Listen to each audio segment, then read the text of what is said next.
it took me some time to get to the place that you wanted me to be.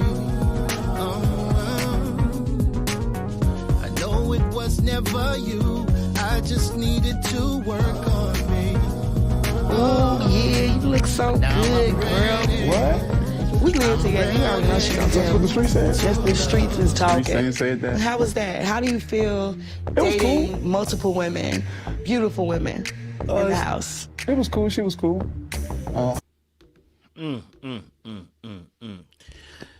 Hi guys, welcome to Little Blackbird 91. Hold on. You know, it's going to be a little bit bluish because I'm wearing a yellow top, so you're going to have to bear with it. Listen, welcome to Little Blackbird 91. Listen, first thing I want to say is this. Ashley to aisle 50, please. There is a spill on aisle 50. Ashley to aisle 50, please. There's a spillage on aisle 50. Look, I want to say this for 100%. I love Ashley and she knows I do, but let me just be real and truthful. What the frick is going on? Okay, all right? This king needs to it'll adjust. And honestly, it's crazy, okay? Because I feel like with Ashley, she is beautiful, but you see, I hadn't even watched episode 4. You guys, if you watched my breakdown just the other day, I hadn't watched episode 4 yet, right? None of us had. I watched episode 3, and what did I tell you about Ashley's behavior? It's come true, right? There's just a bit too much energy for me.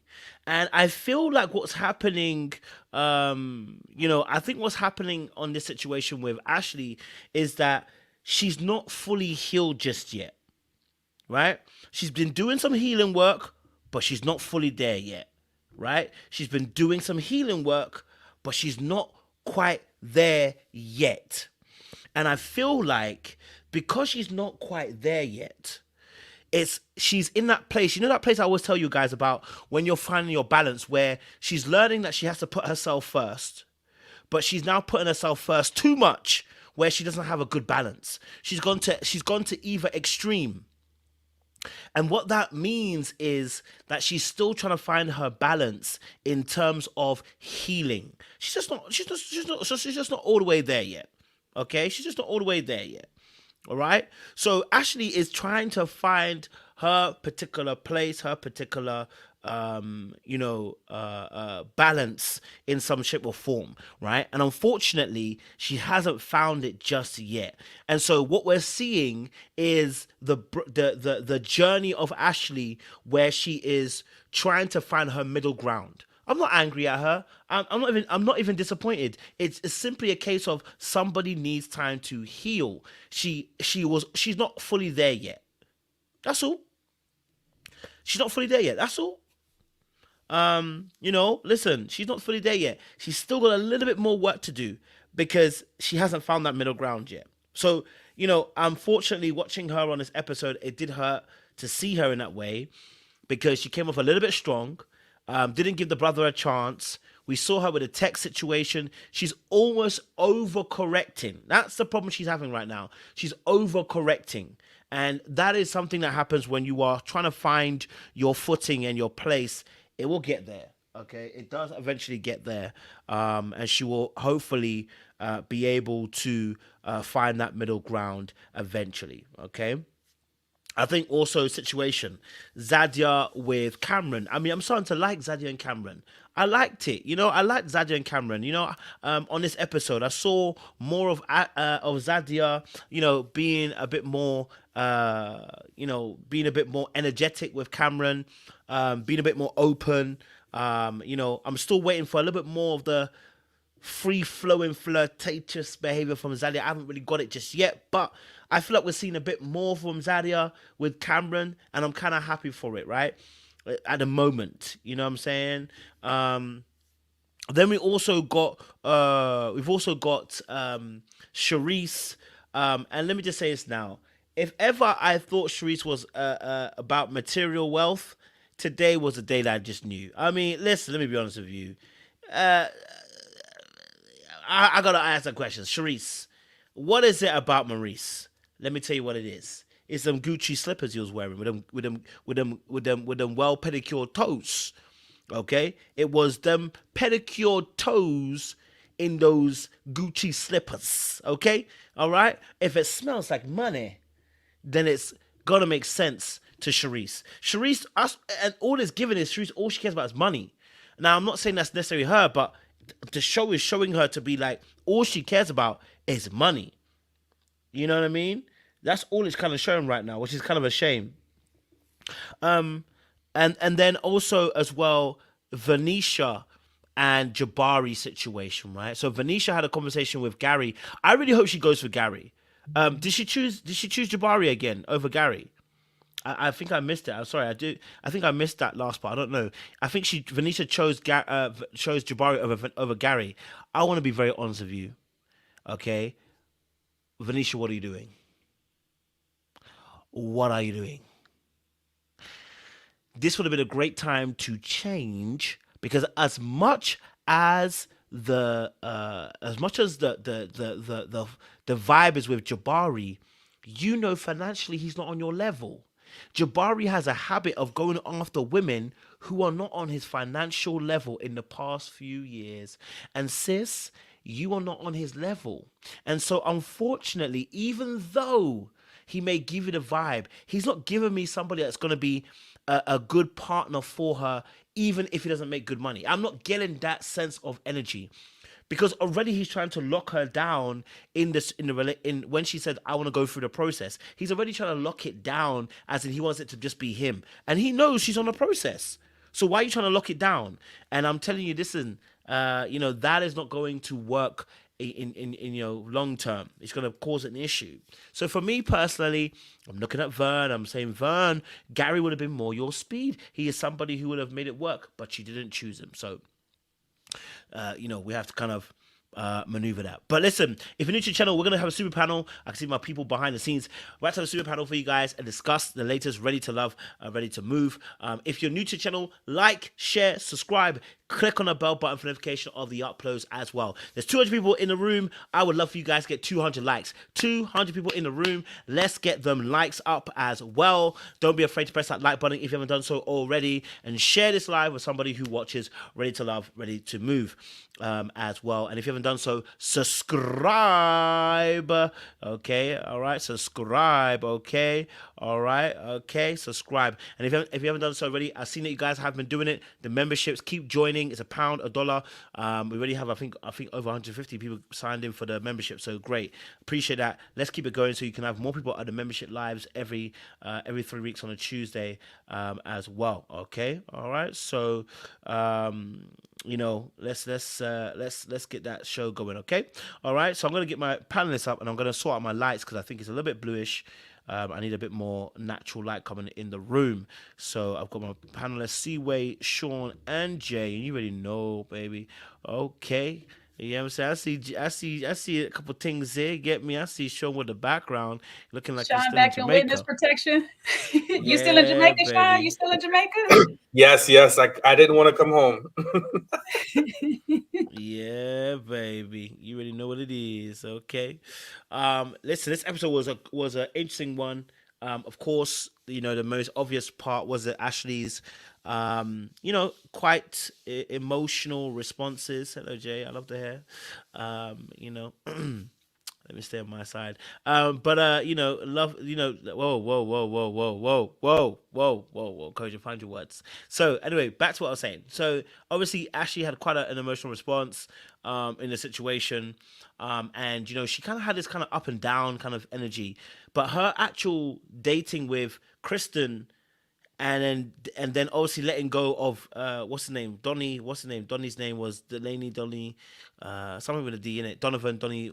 It was a D. Okay, and she had to let him go. So there was quite a bit that was happening with her. So let's deal with her first, and we can deal with the rest of the other people first. 'Cause I think there's a lot to deal with Ashley. I'm sure you guys have a lot of opinions about that as well. Sean, if you can kick it up for us, I know that you watched it at the same time as I did, pretty much. So. What was your thoughts to Ashley, first of all, letting go of, I guess it was kind of letting go of Donnie first and then kind of now having to date a new guy? I want to get your thoughts because she let him go, didn't she? She said, I got to choose me, she said. I got to choose me. Yeah, it puts me in the mind of there's a music Soul Child song is like, pretty much part of I'm going to mess it up. and I'll look it up later and get the exact title of the song. But it's like, don't blame me for the hurt of the last guy, and that is what Ashley is doing, because I think she blew the whole thing off the roof with old boy about Textgate, and I get it that it wasn't the most ideal of situations where he hadn't been in contact with her over the last couple of days, but I think you got to give people grace sometimes, and she just blew it all out of proportion because she's so hurt. And I think it's one thing, right, to try to avoid the mistakes that you've made in the past, but it's another thing to still be so hurt and so wounded by the things that happened that you project onto other people. And that's just kind of what I see her doing, because she's still so hurt. She's saying, I got to choose me, and she's crying and carrying on. And it still just comes off as like she's hurt, and she's not ready to really be in a serious relationship. Oh, thank you, Miss Johnson. Previous Cats. Yeah, that's the name of the song. So, that's my problem. I think she's really unhealed. And then she goes on to argue with the other guy, Kristen. She's tussling and going back and forth with him. It's like, come on, baby girl. You gotta get over that stuff before you move on, because you're gonna keep reliving it, and projecting sometimes stuff onto other people that's not really rightfully theirs. It doesn't belong to them. Those are my thoughts. Yeah, I think Sean, you go and for it, I Jay. was on the same wavelength on that part. That I just feel like the hurt is coming out every time she speaks or whatever.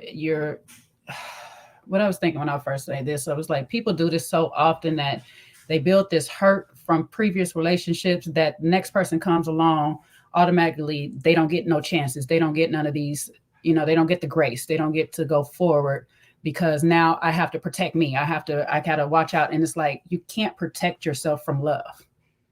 Really, you can't. Like, if you're trying to be in love with somebody, you have to have grace. You have to have time. You have to have empathy. You have to have patience. You have to have compassion. There's a lot of things that comes with love in order to find it. So you're cutting him off for the simplest mistake. And that's what I said. I didn't like the premise of the show because it's so quick to cut people off.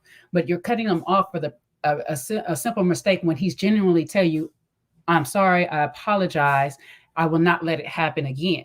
At least wait to see if it happens again, to know if he's a man of his word or not. Now, if he breaks his word on that second time, then yes, then it's like, okay, immediately cut you off. But we do this so much in relationships where we've been hurt by somebody else. Now it's time to move forward. We say we're good, we're moving forward.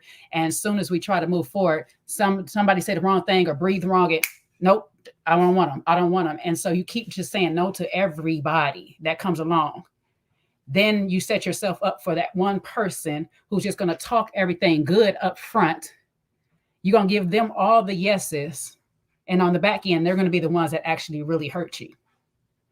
And I think, like, between the two of the guys that she had, she was better off with Donald, because he had been working with her. He accepts her personality, how it is or whatnot. And you're already fussing with this other man about if he's looking at another woman, when Donald's literally in your face giving you the looks that you want. He just didn't call you, or the phone didn't go through when it should have. And so he didn't pick up the phone. So sometimes we got to give people the patience and the grace to make the mistakes, instead of just saying, oh, my past relationship didn't do this right, so you obviously not right. You know what I'm saying? I always say you got to go into every relationship with a clean slate. You can't go with stuff painted on the board already. You got to give everybody a blank canvas to work with. And she got to learn how to do that. You're still hurt from whatever has hurt you from previous things. And I think she's just going to need more healing, more therapy, more self-love, to really realize that some people that are walking into your life, they might not get it right the very first time, but they might be right for you, because if they're willing to work on themselves and be better for you, that might be the person that you really need in your life, because they actually see you enough to say, you know what, this bothers you, let me fix it. And I really feel like she made a bad choice of letting Donald go, but we'll see going forward with this other guy. Seaway, thoughts on Ashley having to let go of Donnie? Donnie, if you're there. I'm here. I was trying to find it deleted off. So something that I'm really working on. One, Jay, your hair looks beautiful. This post Jamaica live has me just in my feels. I'm happy to be back with you guys on the internet. I just love y'all so much. Love you too. It's real. It's a real for a big Sag to say that. So I'm serious. I'm really working on not being critical of folks, because through my own self-work, I realize that I am super hard on myself. And sometimes I can be hard on others. So I'm trying to preface what I'm about to say with that caveat, because I don't want to be critical. And I know I don't always give people... I try to be understanding, but I don't always give it the best delivery, because that's just the sad in me. But what I'll say is that I don't think baby girl, I don't think Miss Ashley, that's her name, right? I don't think she needs to be on TV. I don't think she needs to be dating. I don't think this is about a hurt from 6 years ago from a dude that left her after the coma and the baby of it all. I don't think it's about none of that. This crying, the breakdown over this text message between the Android and the iPhones of it all, even though the man clearly sent some type of message. And just this like obsession with trying to get things right. But meanwhile, you're getting rid of a dude that actually seems to be more tolerant of your very unique personality for someone that you're kind of smitten with. And I think that's the realty of this situation. The dude Kirsten, and the fact that his name is Kirsten is really pissing me off. But this dude, I believe Ashley believes is above her station.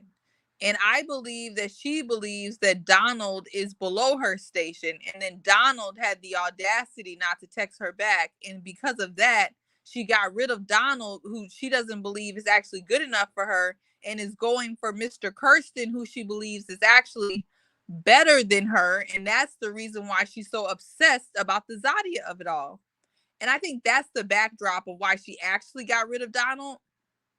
But with that, I just feel like Ashley and her instability and all of this crying and all of these antics, she really needs to be with a very patient, kind man willing to work with her. And honestly, Donald had more of that than this Kirsten dude will ever have. I'm not saying Ashley doesn't deserve love, but if she gets love in this state that she's currently in, she needs a very, very, very patient man. And I wouldn't even wish Ashley on Donald at this point. So maybe this TV is the therapy that she needs. Maybe she needs to see herself with this level of instability. But I'm really seeing a real issue, like for real, like not even for play. And that's why I'm trying to be kind about this situation. Like, it's not giving stable in any way, shape, or form. And so I truly do wish her the best of luck. But Kirsten will not be the soft landing spot that she is looking for at all.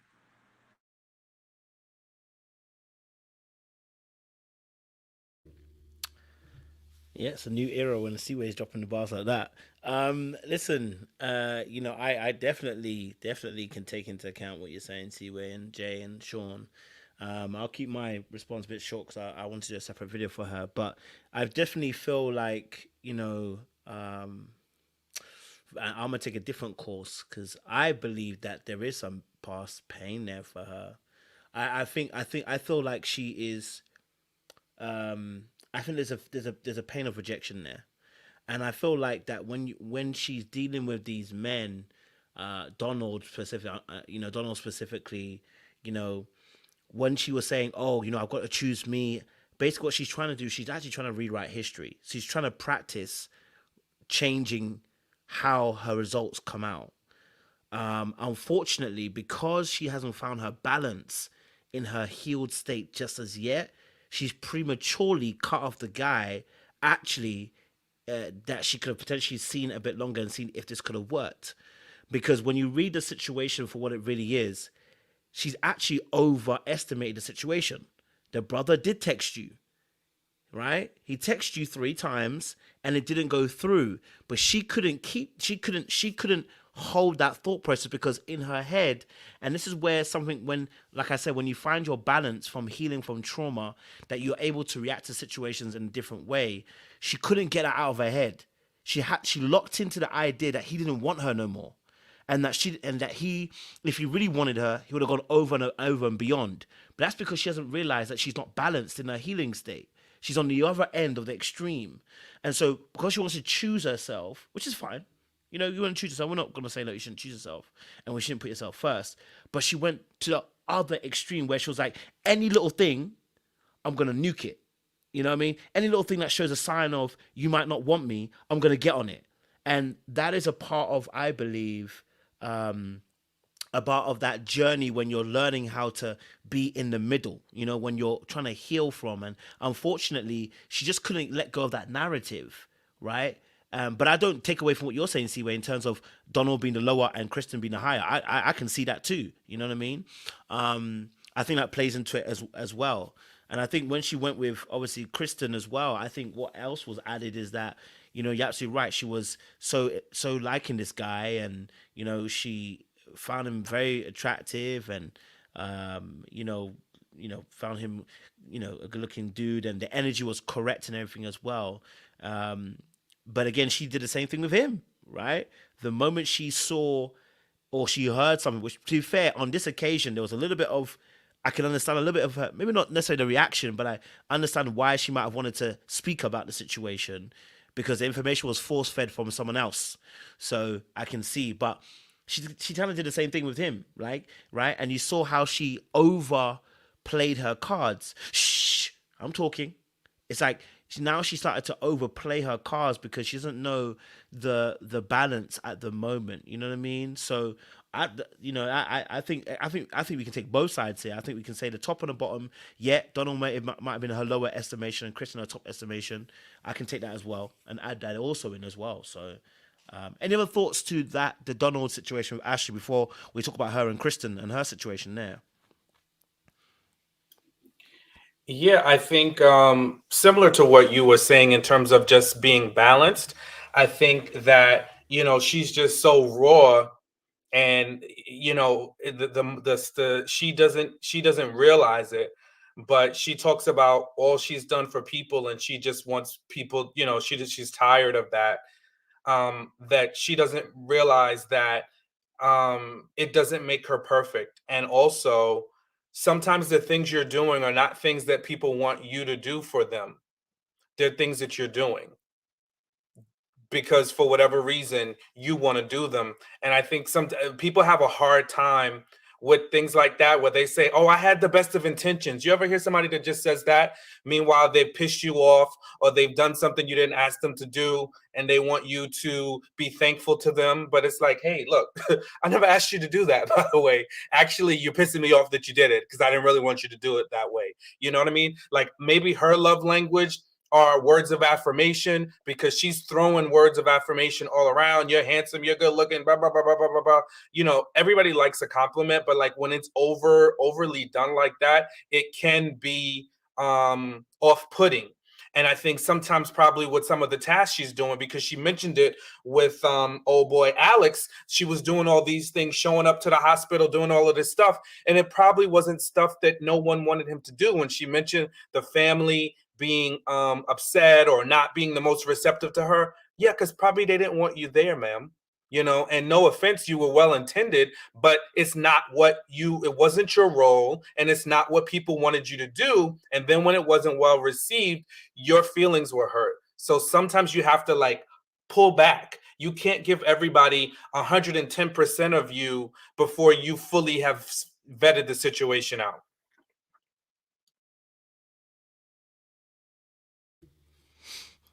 Okay, cool. The next part, obviously, then is her talking to the gentleman, and I'll play the clip so you guys can be reminded as well. It got to a serious point in the conversation. Let me just put this on the file speed so that we don't get no copies rights. Let's go. Like a personality. It's okay. No complaints. No complaints? I mean, No complaints. okay. But you were better. That's why we're here. Yeah, Hold so. on, let me go. In the house. It was cool. She was cool. How do you feel dating multiple women, beautiful women, in the house? It was cool. She was cool. Like a personality. It's okay. No complaints. No complaints? I mean, No complaints. okay. But you.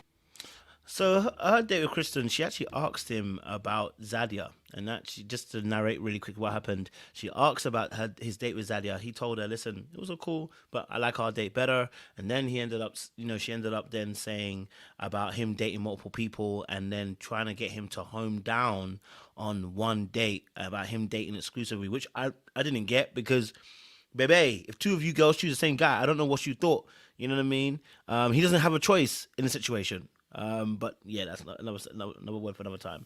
And then obviously, then she said that obviously that Zadia, then Zadia obviously then was one that obviously let her know that he was being a little bit googie gaga on their date, and I think that's where probably the triggering kind of started for her. But I wanted to get your perspective on Ashley and the Kristen situation. I'll play a little bit more of the clip for you guys, so you guys can just be refreshed a little bit, and then you can discuss this as well. You were better. That's why we're here. Yeah, so. That's why I had a much better time with you.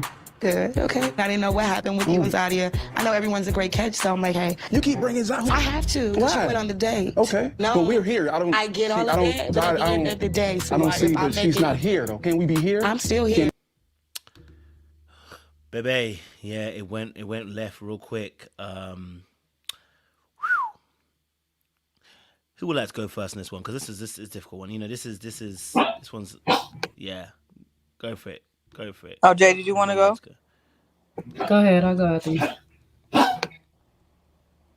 I think this is a really great place to talk to as women. I know y'all are here, Kojo and Sean, but I need to talk to the women here. Go for it. We got to learn how to crash out and take our L's a little bit more smoothly. And we got to learn how to observe and keep it pushing without announcing. Because this man, Mr. Kirsten, did not deserve, nor did he needed to get his ego all built up and pumped up for all the energy that Ashley was giving him. He didn't even do anything to really require that. If you are feeling like, so her feeling is that she picked him, but at any given time, he could pick Zadia, right? So if that's your feeling, you can hold on to that. I'm not saying ignore it. I'm not saying not peep it. But that's never nothing that you needed to announce to this man. Your job is to get to know him, to feel him out. And if at any point you felt like you were second to Zadia, or if you felt like you were second to anyone, then you're allowed to move around. But giving this man all of this energy, crashing out on TV for what? If you don't like it, move accordingly. There's so many times, like, I get it. I feel like she feels like she's taking L's. She's been second fiddle, right? And I feel bad about that. I feel like all women, we felt like that at some point. But you can't go about it like this. Because if I'm that man, I'm thinking you're insecure, and that's going to be unattractive. And I think you're acting crazy too soon, and that's going to be unattractive. So whatever you were trying to get out of that man, you already done messed up. And she separately and apart has to deal with her insecurity when it comes to Zadia. She has to understand that, like, what she's offering, Zadia doesn't offer. And what Zadia offers, she doesn't offer. And it's okay if she thinks that Zadia is more beautiful than her. That's life. If you feel like somebody's more aesthetically prettier than you, okay, but that may not mean that she's gonna get every single guy. There may be somebody that loves your swag, your nails, your short haircut, your bubbly personality. They may want you. You know what I mean? Yeah, Zadia may be cuter to 8 people. You may get the other 2, but you only need one. So many people say that you only need one. It doesn't matter. It really doesn't matter. So, and I think the show needs to stop like playing against that insecurity and really do their best to not keep putting them with the same men, because Zadia really is making her feel not like she's doing it, but Zadia's presence is making her feel bad about herself for whatever reason. And that's not going to be solved within this process. So she just got to know like what God has for you is for you. And Zadia can't take that and not crash out like she's doing. So that's my thoughts on that. I think the most puzzling thing for me with Ashley is her twerking on the fence when it comes to things. Because in the ladies' lounge, she sat there and said, it don't matter that we dating the same person. If they picked one of the other ladies over me, it's still a catch. They still got a catch. So it doesn't matter. So that's what's kind of confusing me when she gets back with the men in front of them, and then she starts these little moments of comparison, either comparing what relationships are going on with, you know, in the case of Donald, with Zadia and Cameron's relationship is going on, opposed to her and Donald's, or in this moment with Kristen as opposed to his date with Zadia. We seen the date with Zadia. It was kind of awkward and weird. Like, you know what I'm saying? He is enamored by her beauty. However, it was a weird conversation. It didn't flow. The date with her flowed. So it's like, to keep pushing on when he gave you the first answer and said, hey, listen, I Zadia was cool. I had a date with her, but I enjoyed the date with you better. We need to leave it there. Like C. Wayne to say, just cut your L's right there. Like, I don't need to know no more. I don't need to torture myself any further with any more information. And I don't need to badger you anymore, because the more I do it, the more insecure I do look, the more I push you away, the more it's telling the man, let me go, let me move around. I need to move around, because clearly this one's a little bit unstable. You know, confidence is king in a lot of things. Confidence will walk in the room before you do. And I really want her to get enough self-love to keep that same energy she had in the ladies' lounge of saying, we all a catch. If that man wants Zadia, let him be. If he feeling Zadia wants, he sit there and say, no, I actually had a good time with you more. Let's live in that moment.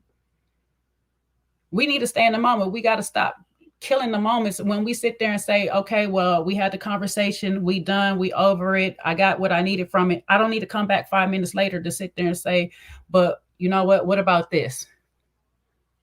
One more thing on this though. One more thing. Stop bringing Zadia up. He on a date with you.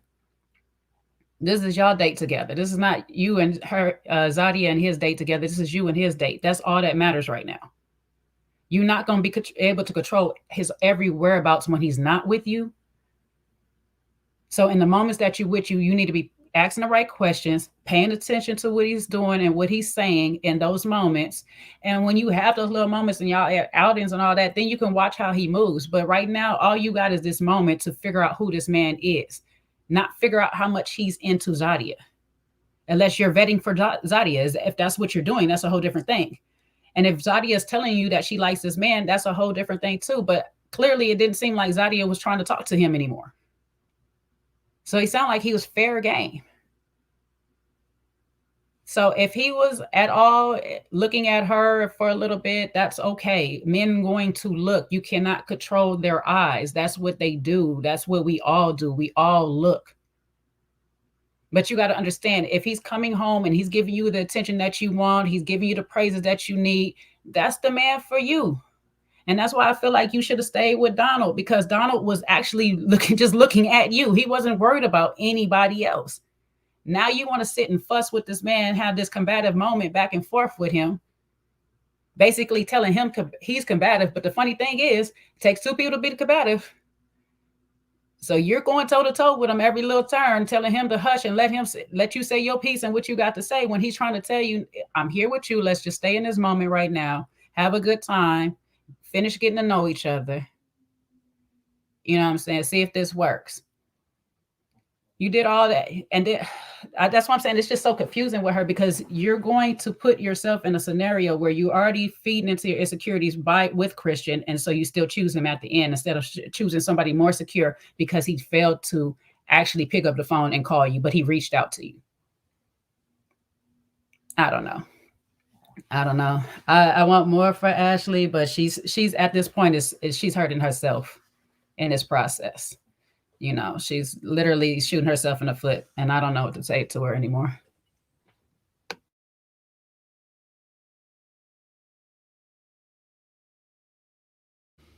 Go for it, Sean. Yeah, I mean, the only things that I would add is that, and I saw this in the comments too, and I was just thinking, this is like it's almost like,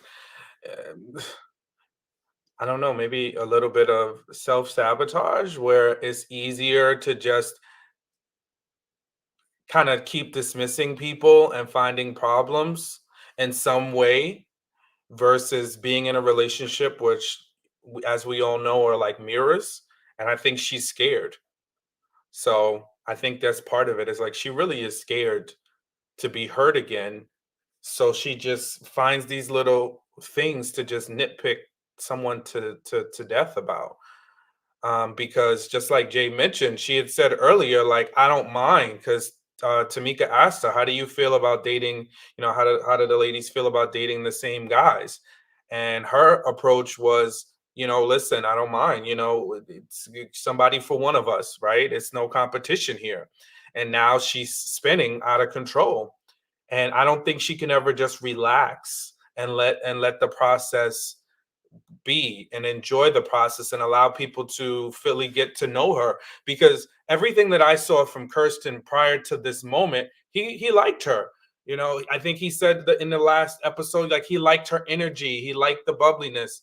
And I think showing your hand so early, so soon, is now gonna make him back off, like, hey, you know, I did like you. Actually, no, you're wrong. I liked you. And hey, they put me on a date with Zadia. She was attractive. We had a great conversation. What you want the man to do? You know, turn his back to her and, you know, send smoke signals to her? No, they're going to engage with each other. He's going to, you know, see where that goes. And I just really think she has to learn how to just be level.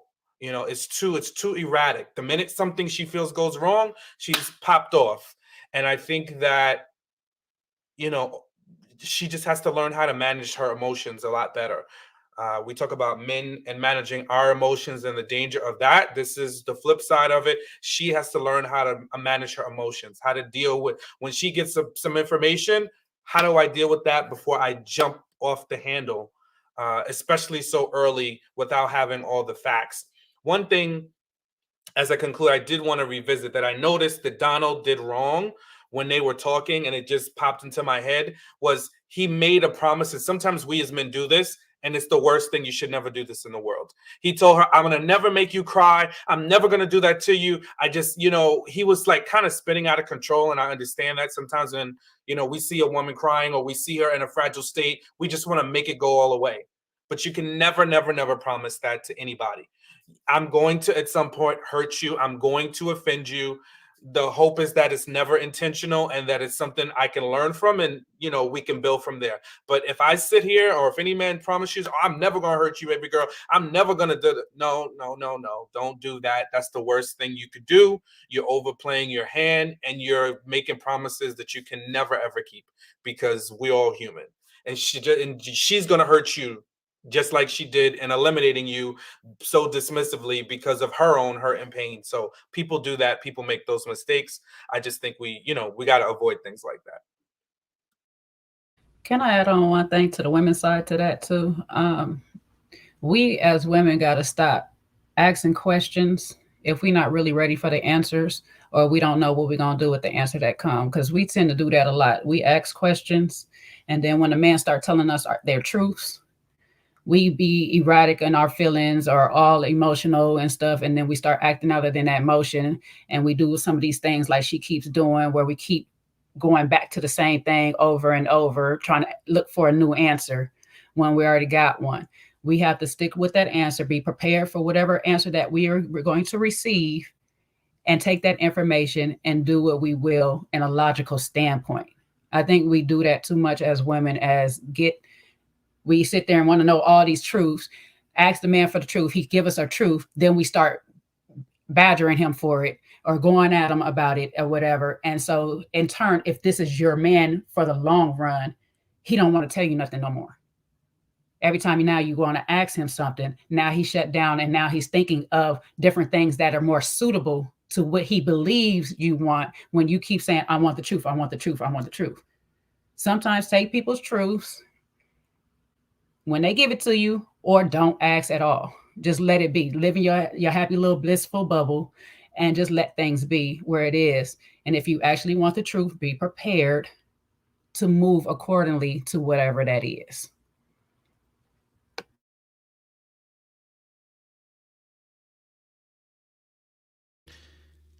Man, I mean, listen, you guys have said quite a great amount of stuff, and it's been actually quite insightful as well. I think, my small addition with this situation of Ashley and Kristen is that, I feel for her, man. You know what I mean? Like, again, she got some information from Zadia.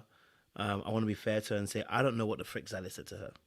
You know what I mean? Which didn't help her insecurities in the first place, right? I don't know what Zadia went and said to her about. Maybe he was, grinning teeth, whatever, whatever. And what we saw on the show was he was lost for words. So I wonder if she reported the same thing. Hey, he was lost for words when he saw me. Da da da. But being lost for words doesn't necessarily mean that he wanted her. But I can understand if it's being reported by your flatmate, you're gonna have some, some way of looking at it, right? I do feel like Ashley in that moment was trying to take back power, and it wasn't about him. It was about her. It was about her situations, about what she's experienced in the past. And it became I'm going to take back my power situation, because you end up telling the guy to keep quiet halfway through when he was talking, right? And in that scenario, even when you're even addressing him, you're kind of feeling you're getting emotional over the situation. So you don't even have even control of regulating your emotions in this scenario. So you don't even fully finish and complete the assignment in the most appropriate manner. You're actually breaking down.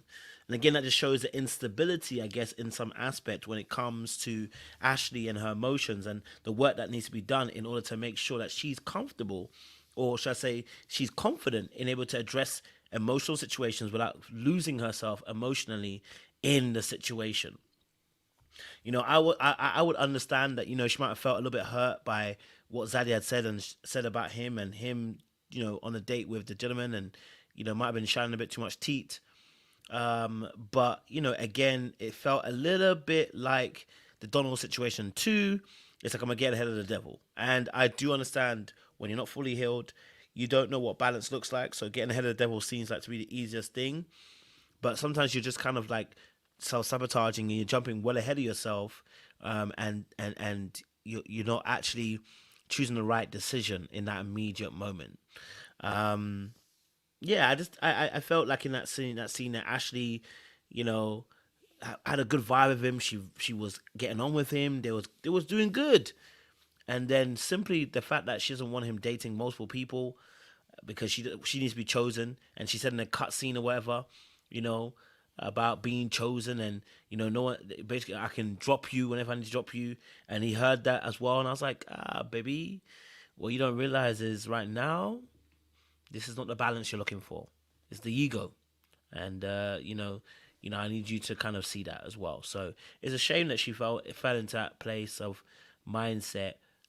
She'll have to look back and learn and grow from it as well. So that's something that she'll have to fix in the coming months, weeks, years, whenever she decides to. Any other thoughts on the Ashley situation before we move on? No? Fantastic. All right, cool.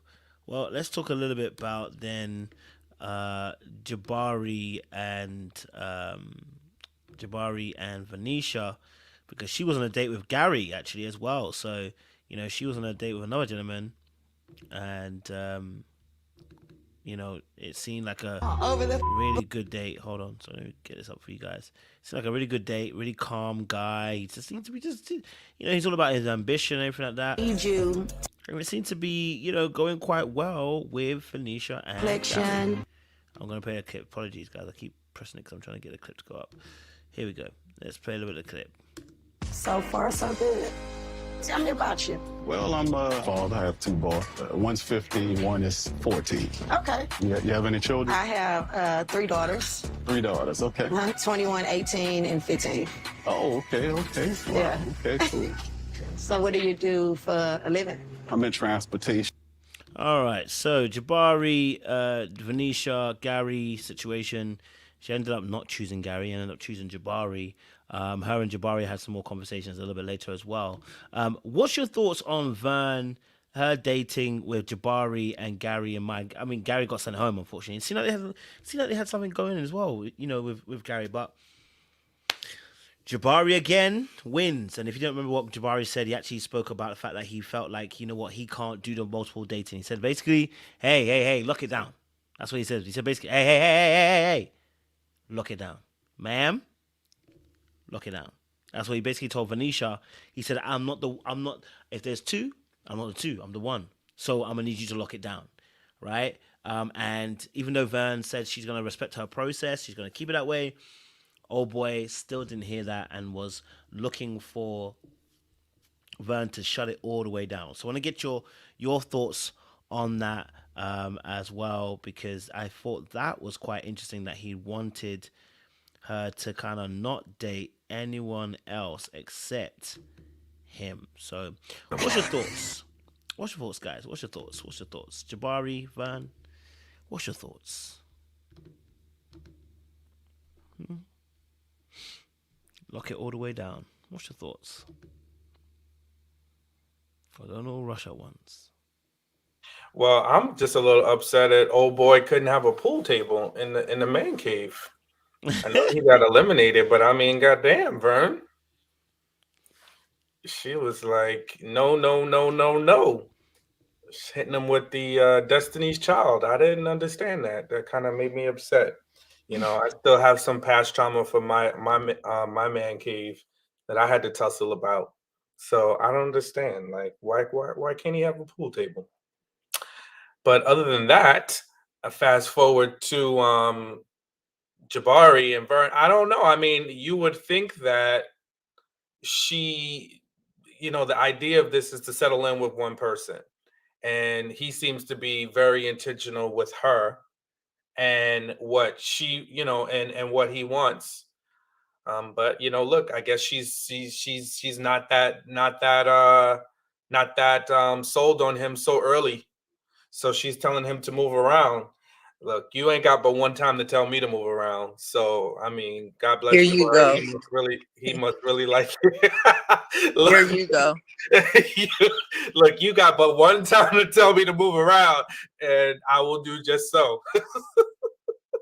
And don't go looking for me again, because I'll be moved around. Don't be looking for you in the daytime with a flashlight. Don't matter. Don't bother. You tell me to move around. Duly noted. Moved around. And just like the dude is in transportation, I'll be transporting myself to other pastures. So that's that. I mean, here's the thing. I think she maybe would have left Mr. Jabari to, by his lonesome if this other dude wasn't the podcast, whatever he was doing. I just didn't know what his job was. I mean, he said he was a podcaster and he do transportation, but from what they showed us, I just couldn't figure out, or he was an influencer.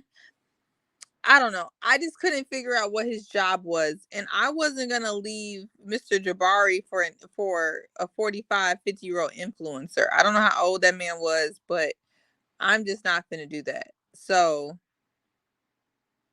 I don't know. I think perhaps she would have actually maybe given it a try because they seemed like they had a vibe.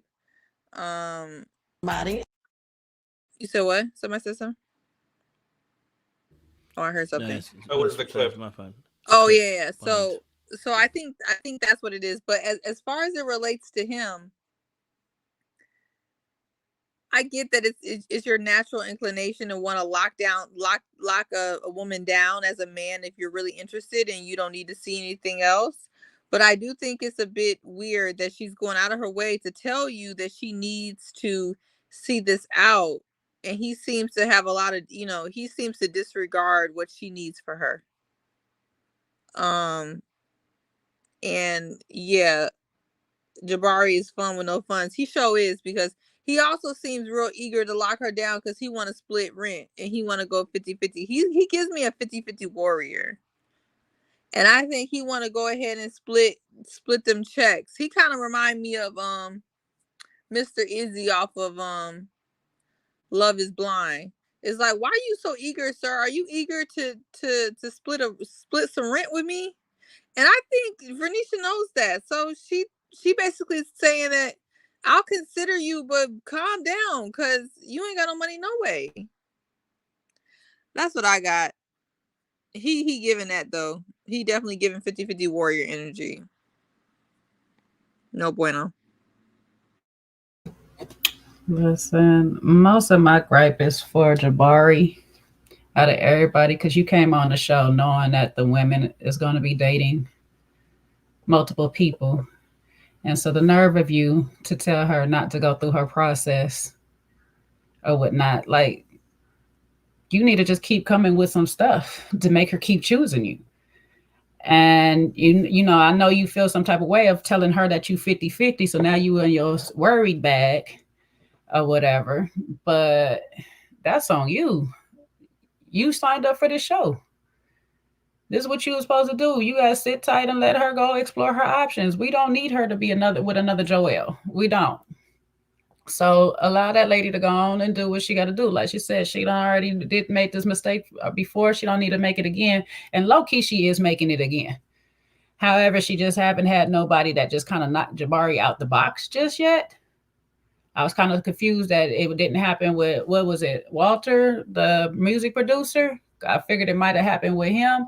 But, aesthetically, he might not be everything she want or whatever. I don't really know why it didn't work out with them two. I just know that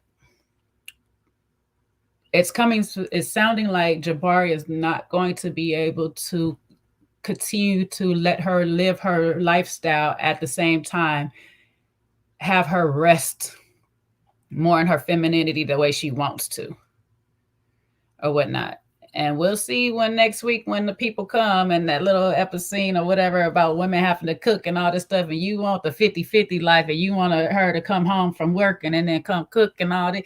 Okay, sir, we gonna see. We gonna see how that work out for you, Mr. Jabari, man. Okay, you got a lot of demands. You got a lot of high demands for somebody that ain't trying to go all in with it. So I don't know. I really don't know how this is gonna work, but I didn't appreciate him trying to make her lock it down and basically giving her the ultimatum, what she need to be doing when the show is about her finding her love. So that was a bit confusing to me. I'm not mad at him staking his claim like, hey, I want you. I'm here. You know what I'm saying? But just basically to tell her, listen, I ain't trying to see nobody else, so you shouldn't be seeing nobody else. Nah, that's not how this works. It's not how this work at all. Like, when we mutually agree on that, that's cool, but we ain't mutually agreeing on that right now. So let me do what I gotta do. You just keep on your A game and you might keep getting chose. That's all. So I don't know, Mr. Jabari. You can't just be trying to come over here, make your demand sound cute and all, but it ain't gonna work out for you too well. Don't let somebody miss the right come along. Jamari might get left.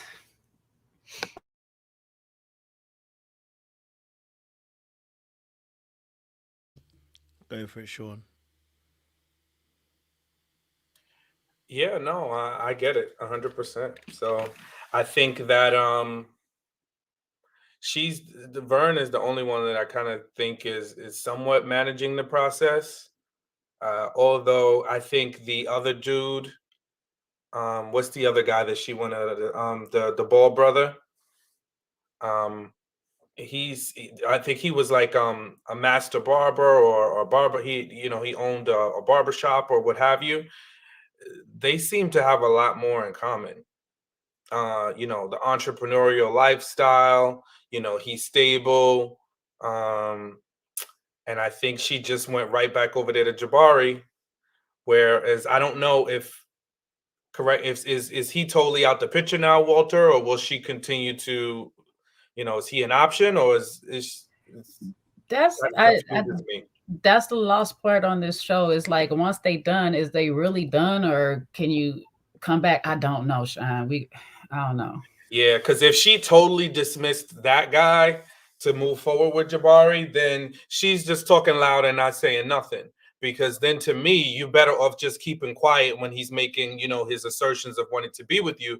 Because don't make bold claims if all you're going to do is turn around and prove him right. Because now you're showing him a different lesson, is that when you talk, you're really not going to follow it up. So if he really did get rid of she really did get rid of the other guy to move forward with just with Jabari, then she might as well have just not even argued with him, or not like they had a physical argument, a literal argument, but like she might as well have not gone back and forth, because she went around and chose him anyway. And you eliminated the other guy that kind of had more potential. So I don't know. I have hope for her. Maybe let's see. But she keeps, spinning the block on Jabari when she keeps raising all these red flags. First, she said last episode it was he had a modest lifestyle. Now he's, wanting, going full court press with her, and that's a concern. She just keeps, but she keeps moving forward with him. So, I know it's a difficult thing. It's like, you can't win for losing, but if you want to move around, then do that, then move around. So that's what I think.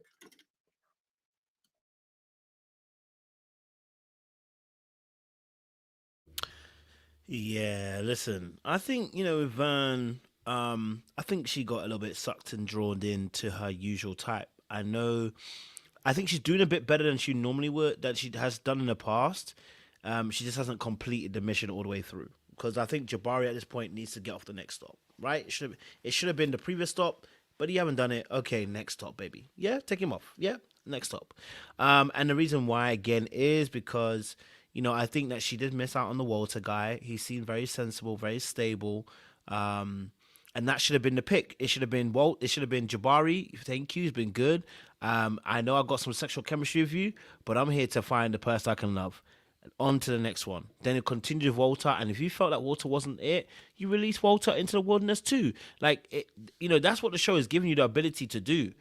But it feels a little bit like Vern got just a little bit stuck on Jabari, and a little bit stuck on that chemistry, a little bit stuck on that playboy energy, that little bit stuck on that I'm used to this familiar energy, and didn't make a different choice. So now we've got a situation where Jabari is trying to say lock it down. And again, I don't agree with him, because you know what you came into when you signed up for the show, right? They told you. And actually, more of a case is Jabari almost trying to wrestle back power here in a little bit, by saying lock it down, because in reality she has the power, but you don't want her to have the power. So you're saying no, lock it down. In reality, she doesn't need to lock it down. You she's on a process. She's on a show. She has to figure it out. You putting pressure on her to lock it down? Nah, bruh. You've got to go through the process too, which means you've got to form some patience. And if he can't do it now, he won't do it in a relationship. If he can't be patient now and allow you to go through the process when he knew exactly what he was signing up for, he's going to be some type of way in a relationship too. There's going to be insecurities playing out in a major scale, because if you can't do it now, you're going to do it later on. The very thing now that we're looking at that's going to be a red flag is going to be the very thing that's going to break them up in the end. So, I just want her to see that. Popping up in Jamaica on you, you know what I'm saying? And like, if you tell you with friends you can and cannot have and all this stuff, that's the energy he giving already right now. That's true. I got a process that I got to go through, and you got to respect that process. And if you can't respect it, that's just where I feel like this conversation is going to be going to, where we just doing things out of, well, maybe in their norm, but out of my norm, meaning that you now you telling me who I can be around, what I can do, how I should dress, all of this. It's a slow progression to full patrol. You know what I'm saying?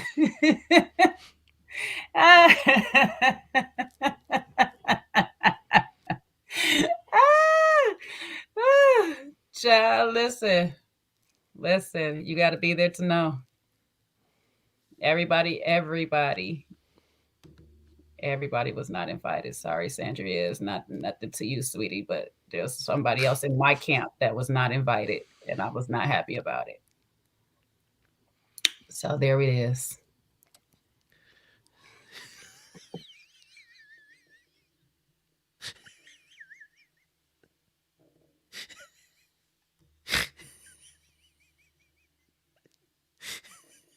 I'ma stand while Coach are laughing on speaker. I'ma stand in mine. It's okay. I had to address that person when they showed up. But if y'all don't want these problems, trust me firsthand, okay? Wait, what are we talking about? We're talking about Jay has the floor, and she is issues in Jamaica. She has just really just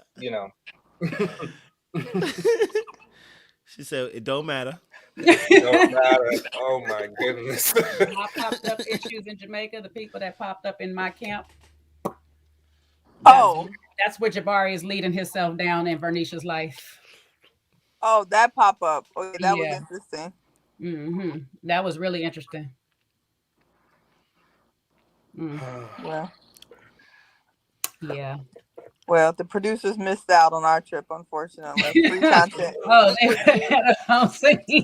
Free eats. Free eats. Listen, they could have had like. If they wanted the drama, they would have got it from me that weekend. They would have definitely got it from me. That's how I know OWN ain't about their money. Because if I was OWN, I'd be like, okay, these Negroes going to Jamaica. Let me put a camera somewhere. Let me be paparazzi somewhere. We thank God they weren't there. Yeah, thank God. It's a dunya. It's a man in a dunya. We thank God they weren't there. So obviously resetting the room because people shouldn't pop up. Obviously, we should pop back into the topic. So popping back into the topic. Because we don't want to pop up on anybody. So talking obviously about Vern and Jabari, you're absolutely right. We don't want to see you pop. Him trying. It's a slow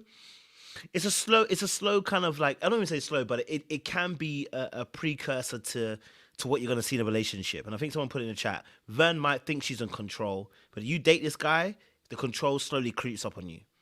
Before you know it, pop up in Jamaica. So it's you don't want to be in that situation. You wanna be making sure that this person generally has your best interests at heart, and that person's able to respect your boundaries and respect your time and respect your process, which is what Vern is saying. So she shouldn't ignore what Jabari's doing.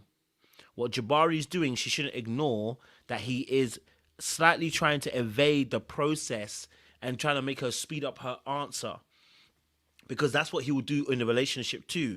He will now know that he can push you for an answer and speed you up later on in a relationship. So you don't want to be in that position. So she just needs to. I personally think she needs to let Jabari go. That's not even her level that she wants. So if that's the case, I'd say you gotta let it go. You gotta let it go, okay? Because it won't work for your relationship. You know what I mean? It won't work for your relationship. Any other thoughts left on Vern, Jabari, and Gary's situation? Any other thoughts left on that awesome three people? Look, I don't know if it's an unpopular opinion, and it seems like it's a running theme, but and maybe I'm just out the loop, but it's like we giving all this soft life, and what's the return? It's like Vern wants the soft life, Zadia wants the soft life, Sharice wants the soft life. And what's the return? Is the return the poussoir? You know, so is that the price we pay for, you know, poussoir? I mean, I just want to understand, like, what is the return on this soft life that is out here that is being granted? Because, I mean, I give you the soft life, but I want some kids, and these, you know, that's my motivator. And maybe there's other men that are different, so I just don't understand. But that, to me, I just question that. You know, she's ready. You know, she's mentioning she's ready to sit back, and you know, she's worked all these years, and now she wants to just take a break. So does that mean the man that comes into her life is expected to now just be paying her bills that she's accumulated? Like, I don't know. That, to me, I'm just not interested. I'm sorry. And again, I think there's somebody for everybody. It's a question that I have, and it comes up a lot, not just on this show, but just in general. And I'm just like really sitting, thinking, and scratching my head. It's like, what would I be getting in return for that?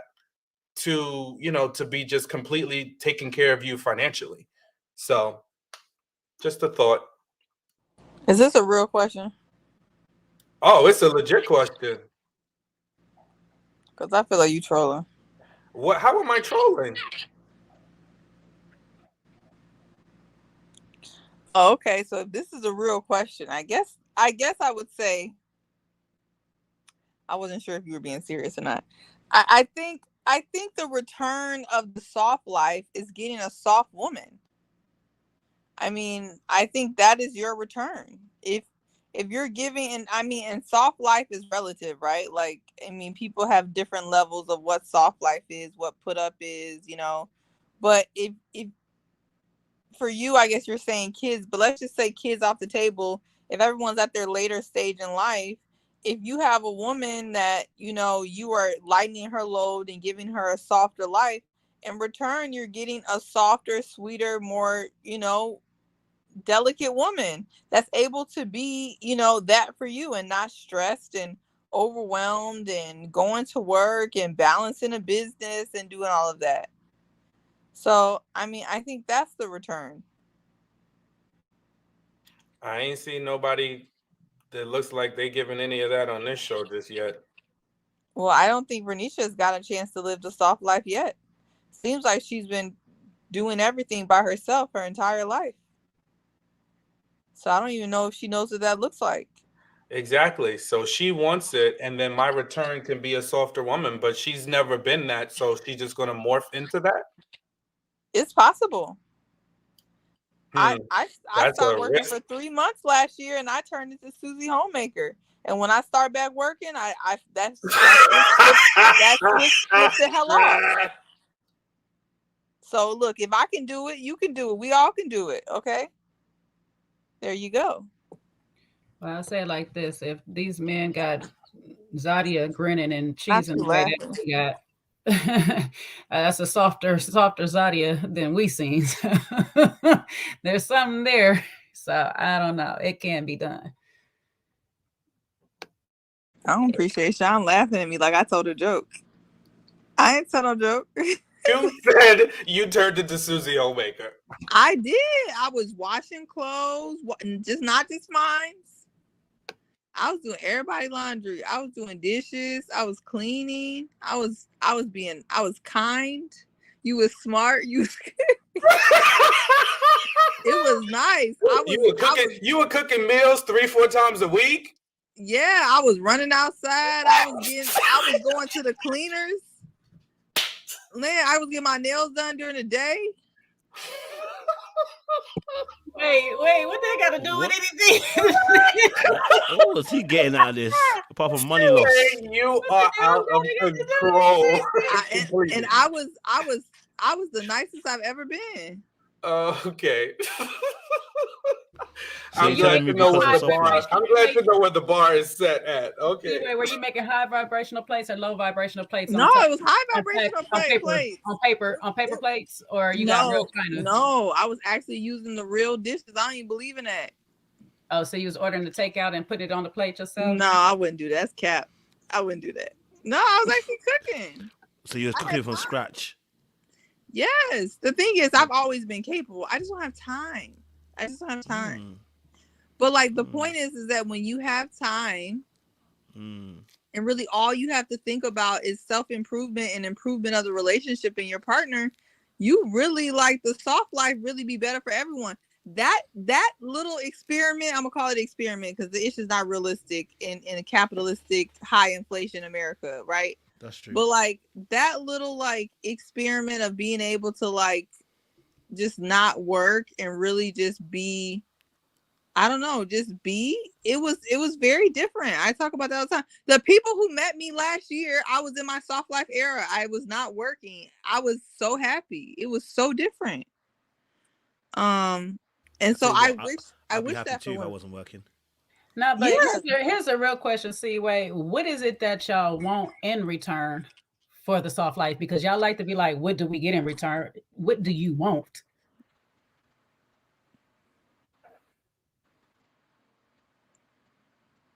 You don't even know. They want to complain. Exactly, that part right there. You ain't even got a list ready. I'm not the one asking for a soft life. I can tell you what I want. Yeah, but you're asking, what do I get in return? So if you're asking, what do I get in return? What do you want? Let me tell you what I want. I want guac 3,000 daily. That's how you get that though. That's how you get that though. You take a woman, you take work off the table. You know what type of motivation that is? That's fantastic. So that's it. Guac 3,000 needs to be on demand. Okay, that's number one. Number two, I need kingship treatment. When I come through that door, baby, take my shoes off. You know what I'm saying? Like, baby, take my shoes. Run up a bath for me, ready for me. So when I get ready, I can go into the bath. You know what I'm saying? Get myself ready. You know what I'm saying? I want the food on the table. Like, hey, babe, I got the food. Or if you already cooked it, babe, the food's already in the oven. I'm warming it up for you when you bring it out to me. You know what I'm saying to you? I think the first hour or two of the day when I get in, is the most important. After that, we can chill, vibe, everything else. Like if I'm gonna be paying all the bills, most of us ain't going to do it because we ain't got the money. But just to say, it's an idealistic situation. Yes, I would like some kingship treatment. Now, I'm joking about the shoes off. I personally don't want anyone to take my shoes off. I like to take my own shoes off. But just the kingship treatment. Like greets me with some panache and some love. Greets me with some peace. You know what I'm saying to you? With a smile. You know what I'm saying? And really, I really mean it when I say this. Guac 3,000, please. Your royal put it on me. penis is clean, Your Highness. That's it. I need some of that. I need some of that. You know what I mean? I want to see you. You know what I mean? I need you revved up. You know what I mean? So that I'm ready to go. You know what I mean? Room. Yeah. So that I can release the tensions of life. I'm feeling it on me. So I don't really need much. Cooking, sex, and some peace. You know what I mean? You see all the women in the comments. Everybody's saying you ain't even asking for that much if they didn't have to pay no bills and they weren't working. That's the crazy part. Nobody will even be arguing. Where the tension comes in is that when people think taking care of kids at home is a soft life, because that's not. Or when people think that you supposed to be going 50-50 and doing all that stuff, it's just not realistic. Oh, it wasn't soft life when the kids are involved. Yeah, right. But if you talk about that's my prerequisite. We gotta have kids. So what is that? That means nobody's having soft life when they have kids. Yeah, I mean that means the soft life needs to include daycare, but yeah. Okay, so soft life. Okay. Daycare. Yeah, then the soft life gotta include them kids gotta be somewhere else too, because that's not the soft life at home. Well, like a nanny. Yeah. And y'all still gonna find a way to disrupt my peace. There you go. I'm only answering Sean's question about what he get in return. Okay. So. Yeah, and I think the biggest thing is that, and this is what I have pushback for. There's a lot of, just like we can debate, can a man really provide all of that for you, right? And I think there's a lot of debates about, some of the modern women, especially nowadays, are they going to be able to provide that peace? Are they going to be able to give all those things that are going to make us want to get out there, work harder, and to be able to provide that soft life? And I think, I got some pushback on that a lot of these ladies, maybe some, but a lot of them ain't really up to par with providing that part that makes it easy for us to do that. They want to parse out the things that they like to do and then farm out the rest that they don't want to do, right? Because, hey, listen, if for me it's important that my kids are taken care of, and ideally best by the woman that gave birth to them, because that's what makes me feel comfortable and confident, right, at the end of the day, versus some third party provider that we're paying, hey, that's the sacrifice.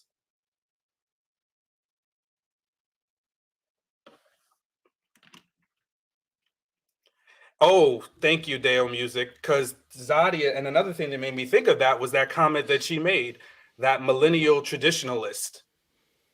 You know, that's word salad. Yeah. You know, it's kind of like, I'm going to pick and choose. I'm going to do this. I'm not going to do that. I'm going to do this. I'm not going to do that. When she said that, I was like, yeah, girl, I'm glad you gave it a name, because that's me. I love that. I'm glad she put a name on it. That is a nothing So name. you want, so you Millennial want traditional. I was like, yay, we finally got a name to it. That's what's up.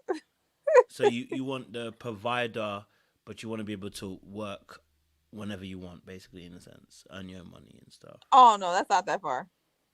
I I want mean, to that's what provide. she was saying, isn't it? I Yeah, don't but think I it's even think she. bad, I to be think she honest. still will work. I think she still will work though. I Yeah. think especially millennial. I think we're like in the generation where we still believe in tradition. We were raised on tradition, but also we are in the we grew up in the era where women really had to work. And that's kind of where we're at now. So yeah, you grew up on traditional values because that's the culture that most of us grew up with, but we also grew up with seeing our mothers working because they had to. So I think it's kind of like finding the balance between the two. And what does that look like now, you know? That's good. So there's a question posed: can they have a sister wife for the guac guac? Can they tag somebody in? Can they get it? You know. You invite the devil in, and the devil mess up your relationship. Don't ask any questions. That's what I'm gonna say. There we go, parsing out the responsibilities. Here you go. Now I knew I was waiting They for start. They Sean. started already I was delegating waiting for already. Sean to say something. They started delegating already. They said, "Oh, my jaw hurts. Can we hire someone else?" So you oppose for the three-way. Okay, now you oppose from a three-way. Wow. I've been opposed to it in a Wow. relationship. I've been opposed to it in a Wow. relationship. I've Wow. been opposed to it in a relationship. I've been opposed. If I'm single, fantastic. But But if I'm not, then that's not it.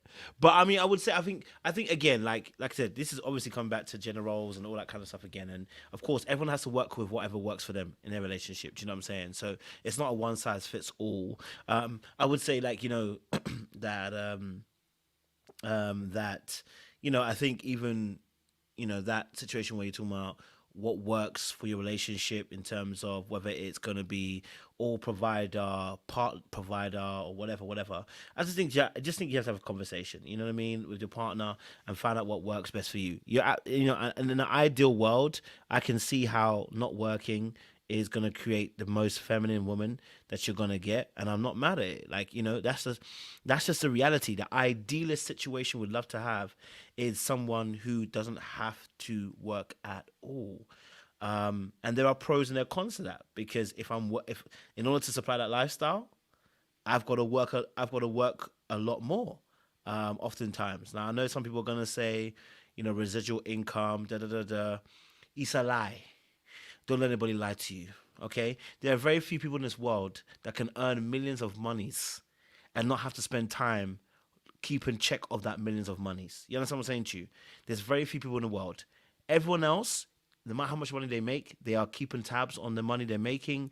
They're entering new ventures. People who make that kind of money are also addicted to making money. So they're always trying to find new things to do. Their time is not going to be spent at home with you. You understand what I'm saying to you? So it doesn't change. There's always going to be a give and a take. You just need to be okay with whatever give and take there is for you personally and what's going to work for you personally. I can't say should or shouldn't do. You know what I mean, as well. So yeah, that's just the reality of the situation in that respect. Okay, so let's go on to then Sharice, and I'll leave Zadia for last. Sharice and and Maurice and what's our guy's name? The new guy, the master barber. What's the new guy? I can't remember his name. We just call him Master Barber because that's what his name was. The Master Barber. Because I thought first, I was like, yo, Sharice, you're not gonna want this guy. First of all, it doesn't sound like he's gonna make the money that you want. But number two, he sounds like he's done a bit of healing work. Sharice, I don't know if you're going to be able to contain this guy. You know what I mean? Because when he started talking, I said, this guy sounds like he's done some healing work. I said, bro, you going to find out on that second date that you said you want to go on, that you're going to find out that Sharice ain't what you think she is right now. But obviously she chose Maurice instead, so that doesn't get to happen anyway. But what's your ladies and guys' thoughts on Sharice, her date with the new guy, Master Barber, and also her guy Maurice as well, who she said he's a little bit arrogant, he's a little bit cocky, you know. What's your thoughts, ladies and gentlemen? I'm sorry, Maurice took me out when he sat there. Was like, I think we're getting deeper. Oh my days! I know he did not, because you weren't.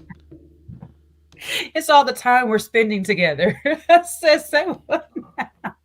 You ain't going nowhere because you got right back on that food and stopped talking to her all over again. So what deepness are y'all getting? She was sitting there staring at you eat her food and had to tell you, I guess it's now our food. Whatever. You gonna eat that? Right. I'm like, y'all finally get a chance to sit down and actually talk. And again, you're still not talking. So I don't know how level deep of the water you trying to get into, but baby, your toenail barely wet. So I don't know what's happening here. I did appreciate the conversation with her and the Master Barber. I can't remember his name either right now. I thought it was bringing more of her out. However, I'm still confused on her and this accountability thing, because I'm like, you want everybody to take accountability and see the accountability in themselves, but you don't see where you fall short all the time. So I'm like, is you wanting people that be accountable for self so they can hold you accountable or something? Because that whole thing with Zadia was still a mess. You still trying to tell Zadia that she need to take accountability for lying on her coach. If that's her coach, let her lie on it. Like, why are you so pressed about what's going on down there? She ain't got to out herself if she don't want to out herself. So stop worried about people that take accountability, and you can only focus on you taking accountability for yourself, which you barely do.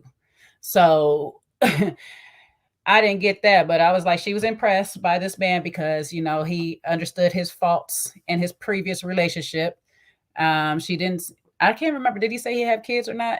I don't think he had kids or anything at this point right now. So I think that was more of a plus on helping her get rid of Maurice even more. So I wasn't surprised when she decided to go ahead and did she let Maurice go? Wait, I'm getting it right? She did let him go, right?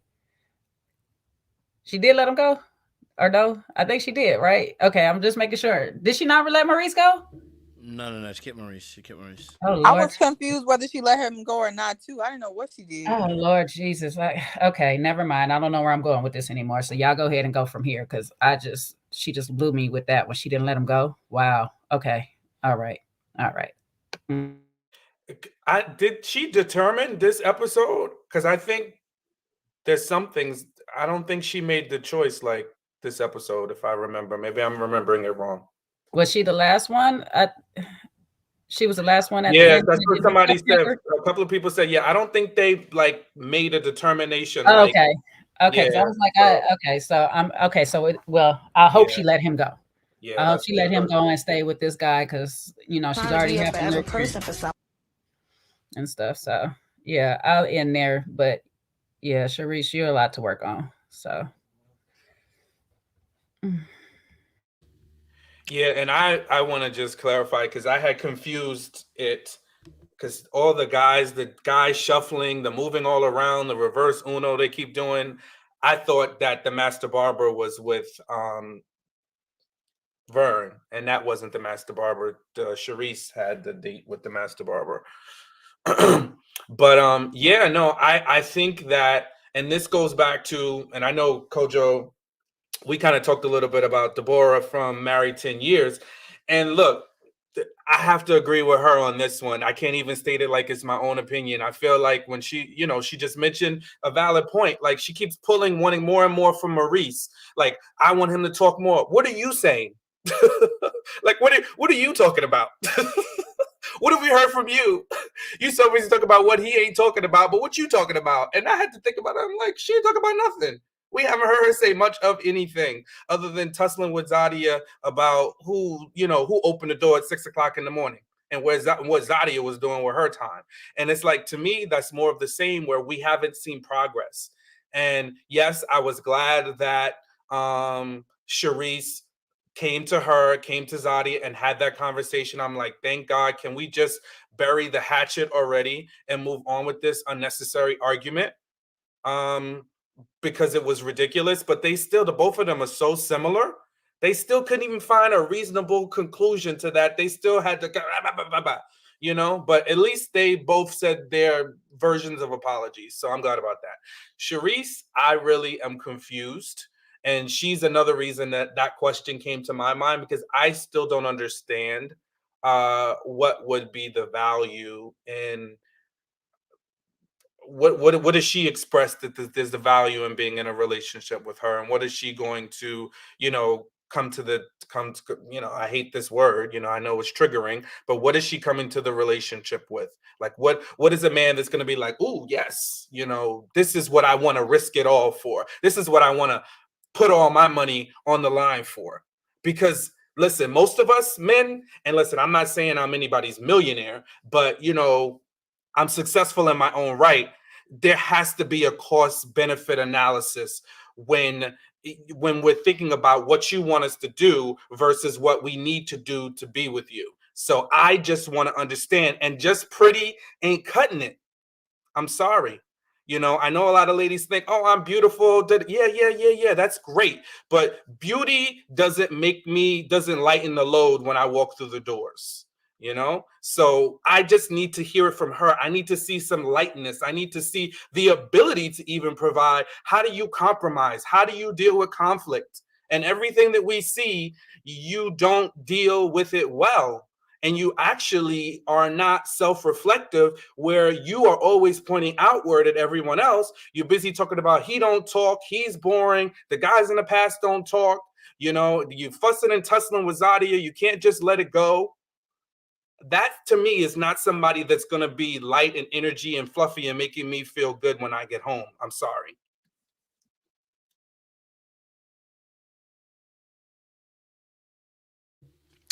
I totally hear you. Personally, I think Sharice on this episode last few episodes has only shown that she just wants money. I mean, and I don't even mean that in a gold digger way. I mean in a sense of she just wants a lifestyle. She just wants. It feels like she just wants lifestyle, and she's willing to put lifestyle over the individual she's willing to be with. I think there's some deeper layers with Sharice, but I think she needs to also be aware that her picker seems to be incredibly off. If you're always picking things from a perspective of finances, you gonna miss the other qualities that are essential to somebody dating. So, and someone being married. I think also with Sharice.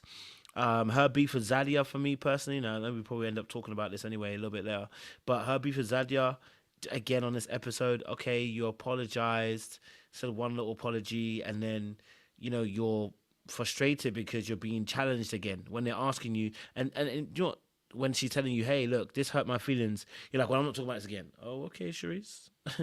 Oh, well, okay.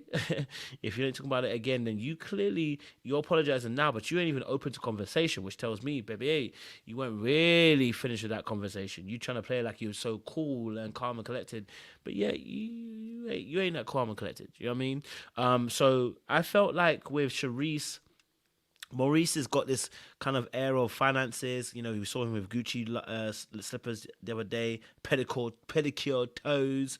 You know what I mean? The brother's eating good. Like, it seems like this is the kind of guy that Sharice would want, right? Because he's got the smell of money, the look of money, and potentially has the money as well. So, that would be her little, seems like her little, her little, it seems like her little ideas about what a relationship should be are being found in Maurice, because she's willing to ignore red flags, and I can't believe it. You know what I mean? She was like, oh, he doesn't talk. And yeah, sis, he hasn't talked since even this episode, and you still happy to go for him? Yeah, I was confused. I was like, maybe I'm just not in the age range where I can see it from Maurice. because he giving somebody drop behind daddy. Like, that's what he reminds me. And so I don't even get what Sharice be looking at, honestly. I'm really confused by her. But I think, Kojo, you're right. It's lifestyle over everything. And when you're dealing with someone who do lifestyle over everything, I mean, we're not playing by the same games, the same code, the same nothing. So, and I recognize that. So it's hard for me to opine on what Sharice wants out of life, because to me, I wouldn't be sitting 5 seconds with a dude like Maurice. He would have bored the hell out of me. Them suits would not have impressed me, and I would have told him to go kick rocks. So that's just me. But clearly they keep putting her with these grandpas, these old dudes, and that's what she loves it. So she like it. I love it for her. But Sharice is just not ready for prime time. As it relates to that whole disagreement with Zadia, last time we seen, she told Zadia she didn't want to talk about it no more. Now clearly the producers are sending her in to go talk to Zadia again, and she ain't saying nothing. Just like she ain't saying nothing with her convos with Maurice. She just is blah every time she get on the screen. She was talking about accountability, like y'all said, she is taking none. So I don't know what her problem is, but Sharice is the least ready to love out of everybody on this situation.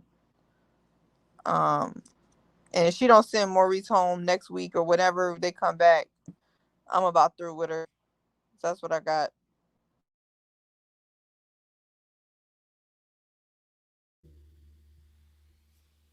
Anyone else got any more additions on the Sharice situation with Maurice? I just want to say shout out to my homegirl Miley for making that post on IG I sent y'all, where she was talking about women and their beauty currency of waiting too long to try to use it, and now they want to cash in at an older age, thinking that they still got it or whatever and stuff. And I think that's where we at with Sharice, where it's just like you've been using your currency to get this lifestyle or whatever, but you didn't land a relationship early enough or whatever. I'm still curious on why she had her failed engagement, why I didn't complete that. But now you're trying to cash in, but you still want the lifestyle.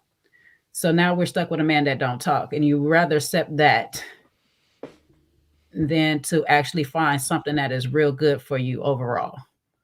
Because I don't get it. Like, I don't know. This is where somebody that's looking for a particular type of soft life, where it's like, oh, I get these little trips, I get to meet and mingle with these people, but deep down inside, those people are not happy because they're drinking at 8 a.m. in the morning, trying to get through their day, hoping that friends are around to be, I guess she wants the socialite lifestyle, but I work at the social life lifestyle club, and I'm just like, these people don't really be happy like that.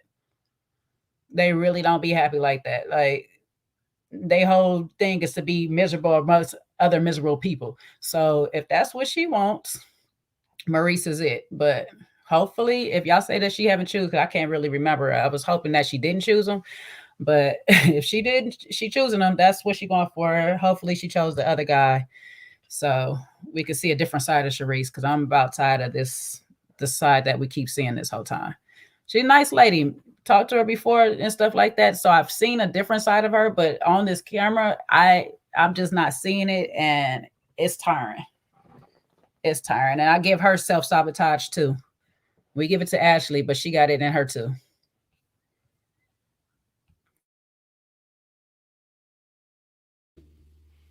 Appreciate it, Jay. Thank you.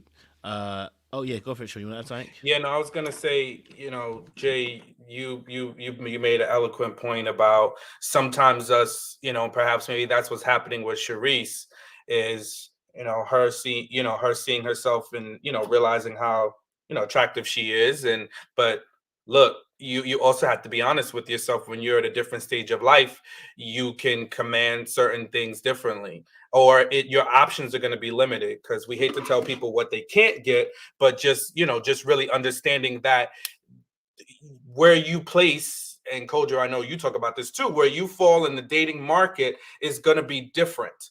And granted, yes, may there be a man out there that can give you everything you want the way you want it, sure, but what are the odds of that happening? right? You know, we as and the older we get on both sides of the fence, we have to make different concessions. As a man, the older you get, the expectation is the more money you have, because the more money and ability to provide is what's going to make you even more attractive when you're older. When you're younger, you could be stable but have great potential, and more women are willing to risk, you know, take a little bit of a risk with you if you don't have everything right then, because you're young and you have the potential. But, you know, if you're older and you're older in the game, you need to come with some things. And on the other end of the side, for women, you also have to understand like what, like, and we're gonna, you're gonna have to be able to talk about it. Like, these are the things that, you know, I'm not looking to have kids, right? Because I don't know if Sharice necessarily wants kids, right? So I'm not really looking to have kids. So we can do X. I'm more open to do Y. These are the things that I can do, the things that I've learned in business that can help you with your business. Like, you have to be able to say, like, what are you bringing tangibly to the situation that makes it worthwhile for someone to want to be in that relationship with you. And I add to this because I know I don't want y'all to get confused. I'm not saying she's tapped out at her currency level as far as beauty is concerned. She's not. However, when you chalk it up to a man with money, you're now competing against younger women whose currency is still more higher value than yours at the time. So she wants this man of a certain particular financial status. And as much as y'all hated Canvas Savios for telling y'all, but the truth is, when a man has a lot of money, he got way more options. And even Maurice, with his quiet speaking self, got options out there that she would potentially be competing with.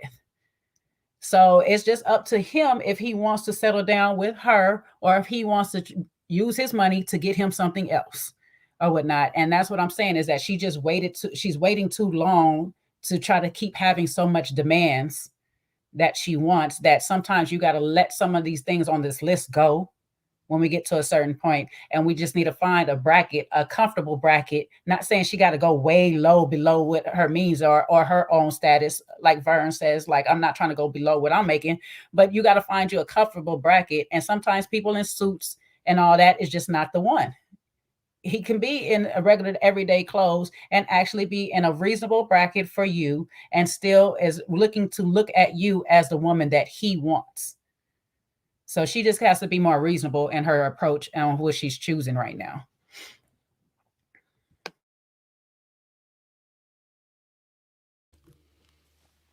Yeah, and I think with Sharice, I think her biggest issue is that she actually is kind of pretty. I can't lie to you. Like, you know, I have a particular type. It's not my type, but she is actually pretty, right?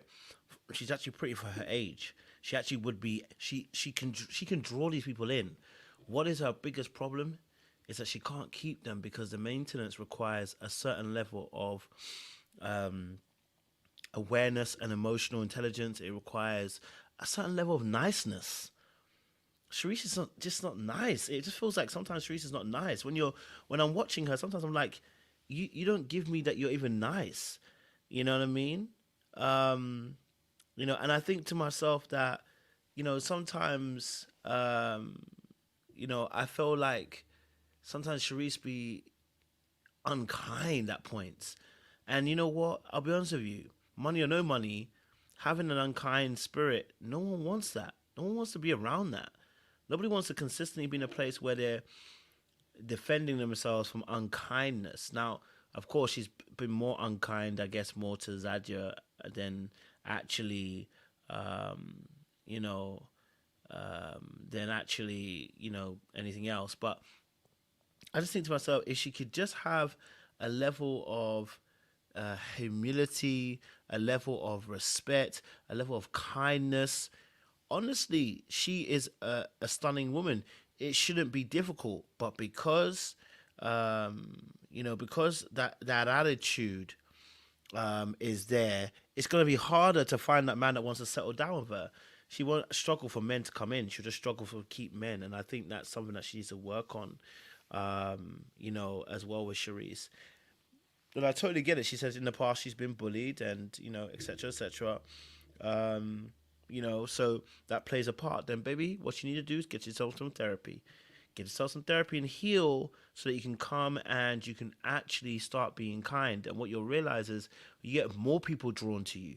You get more people that want you. You get a better choice of options in the dating field because you actually don't narrow yourself out with your attitude. And so for me personally, if she can work on those things, those inequalities, she'll find that, you know what, dating might not be as difficult. You know, it does not guarantee, but it might not be as difficult. But for me, like Maurice seems to give the energy that Maurice is now giving the energy that he's getting back. You know, and that's usually how toxic relationships begin to start. You know what I mean? So yeah, for me personally, you know, I look at that situation. I go, hey, you know, baby, chill. You know, chill. Okay, cool. Let's go. Next, last one couple is, you know, our last couple, shit. Is Zadia and Cameron. Yes, Jay, you can go first. You want? I was just helping you. I thought you were stuck on the names. Oh yeah. Sorry, yeah. Zadia and Cameron. It finally came to me. So Zadia and Cameron, obviously, she went out on a date with Kristen as well. It didn't really go as great as you know, anything. But I think it wasn't Cameron. It was Ramon, isn't it? Sorry, apologies. Yeah, she asked for Ramon back and Cameron. She has Ramon Ramon and Cameron. Oh. That's madness. See, It's because it was last week, the last episode that we're not talking about because you cut us off and only made us do this week. So I got a shot. I'm gonna cut you off again. Okay, I'm gonna cut myself. I'm gonna cut myself. Next time you talk, you're on episode 6, not 5. Keep going the way you're going on. You're going to turn up in Brazil next time. Someone's doorstep. But no, talking obviously about come on, please behave yourself. The thing's not there. We go. Talking obviously about Zadia and Cameron, and you know they seem to be getting like a house on fire. And then she had a date with Ramon as well. Ramon tried a little thing. He tried to get a little Ramon tried to get a little touch my waist, touch my body, feel it on it. And yeah, she said, no. Pull up that track, okay? All right. To the left. You know, she just let him know, listen, I'm not going to be touching you at all. So I think that let me know. I want to say this. Listen, if you're a dude and a girl says to you, I'm not touching you. Yeah. When that date finishes, leave. Yeah, don't pay. Listen, let her pay. We've seen that in play, right? You know how that goes when the don't touch me, say less. Get your card out because clearly you want to be paying for yourself. You're not running down the alley? You're not running down the alley? Not running down the alley, not picking up the tab. Swimming pool. Exactly, not doing anything. Goodbye. Goodbye and good day. Don't touch me. That's it. So what's your thoughts to Zadia and Cameron? Talk to me. The one that she likes? No. Is Cameron the one with the cats? Cameron is with the hair. Oh, they're cute. I like them. The one that she get along with? Yeah. Yeah, they're cute. That's all you got to say? Nothing else? No, I like them. Okay. I'm hopeful for them. Okay. I hear you. The dude with the cats is weird. 17 cats. Yeah, I've said he was weird though before. I said other things too that I'll leave alone. But he's touched. God damn. Okay. Jay, what's your thoughts? Zadia, Cameron, talk to me. Man, I could not take if that man was really serious about all these cats or if he was playing, because I know she kept trying to ask him a few times, and he like, man, I got all these cats, and I just like, are you really joking, sir? Like, please tell me you're joking, or are you running the shelter? Because it got to be one of the two. Okay, I'm like, it got to be one of the two. But I like the energy that Zadia has when she's with Cameron, and I'm not gonna say that she didn't have it with Ramon, because she kind of had it, but it's just light and easy whenever she's with Cameron. As soon as she mentions his name, she lights up. She looks forward to seeing him. And so I really do like her with him. I didn't understand why Ramon was back, but she said she had good conversation at the mixer with him. But I'm like, did you not talk to Vern? Did you not share any information with Vern about it? But sometimes, we got to find out for ourselves if, let me just see for myself. So she said he was tall and attractive, and that's what she liked. So she went on a date. It wasn't a bad date. She was really pleasant with him too, but it's just something about him is just off. So I was just like, I'm glad she went in the direction with Cameron and kept it going with him, because that actually brings the softer side of Zadia out. He actually does bring the softer side of Zadia out a whole lot. And you see her in a different light. And so I really do like him. Yeah, the Ramon guy, I don't know. I didn't care for him when he was on a date with Vern and stuff, because the stuff he was saying was wild then. Like, he didn't even know he should have listened to his mama about bring the flowers and this and that and the third. I'm like, so you didn't bring the flowers still, sir? Again, sir? Okay. All right. We're still not listening to moms. Okay. We got some issues. But yeah, he's gone. We stuck with Cameron in the hair. So here we are. Listen, I just feel like Cameron, he can trim it up a little bit, tape it up a little, do something a little bit, and it draw more attention to his face, because he got a really nice face and some cute little dimples going on. So I'm like, he's not a bad looking guy. I like his swag overall. He on his Jay-Z time, whatever Jay-Z got on his head. Oh yeah. Cameron went up, when you got it like that, you could have whatever you want on your head. That's how you feel, I guess. Well, he doing a damn thing with his pharmaceutical self. So go ahead, buddy. Yeah. Cameron's a catch. I like him. Sean, any thoughts on the Zadia and Cameron situation? Yeah, I'm not gonna hate on his hair, because I'm follically challenged, so or my hair grows from my beard, so that's all I got.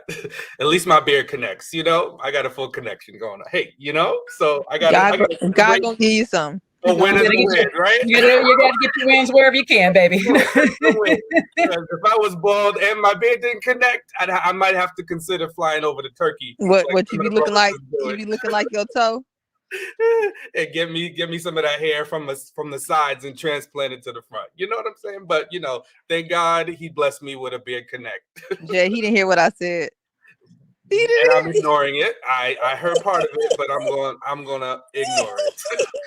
I'm definitely gonna ignore it. Not you ignoring me. It wasn't going nowhere. So look, I think this is about the softest we're gonna get from Zadia. So I think she's at her soft bandwidth. So, I think she needs to stick with Cameron and stop slapping his hand, and just be a little nicer.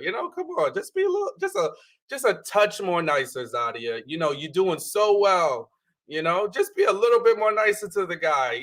She just, I'm bossy. That's the soundtrack I hear in the background whenever she's, out on her dates. So I just want a little bit more softness. When she smiles and lights up, that is that's the best that we see in her. And it seems like they have some good chemistry. So I'm rooting for them. I definitely am.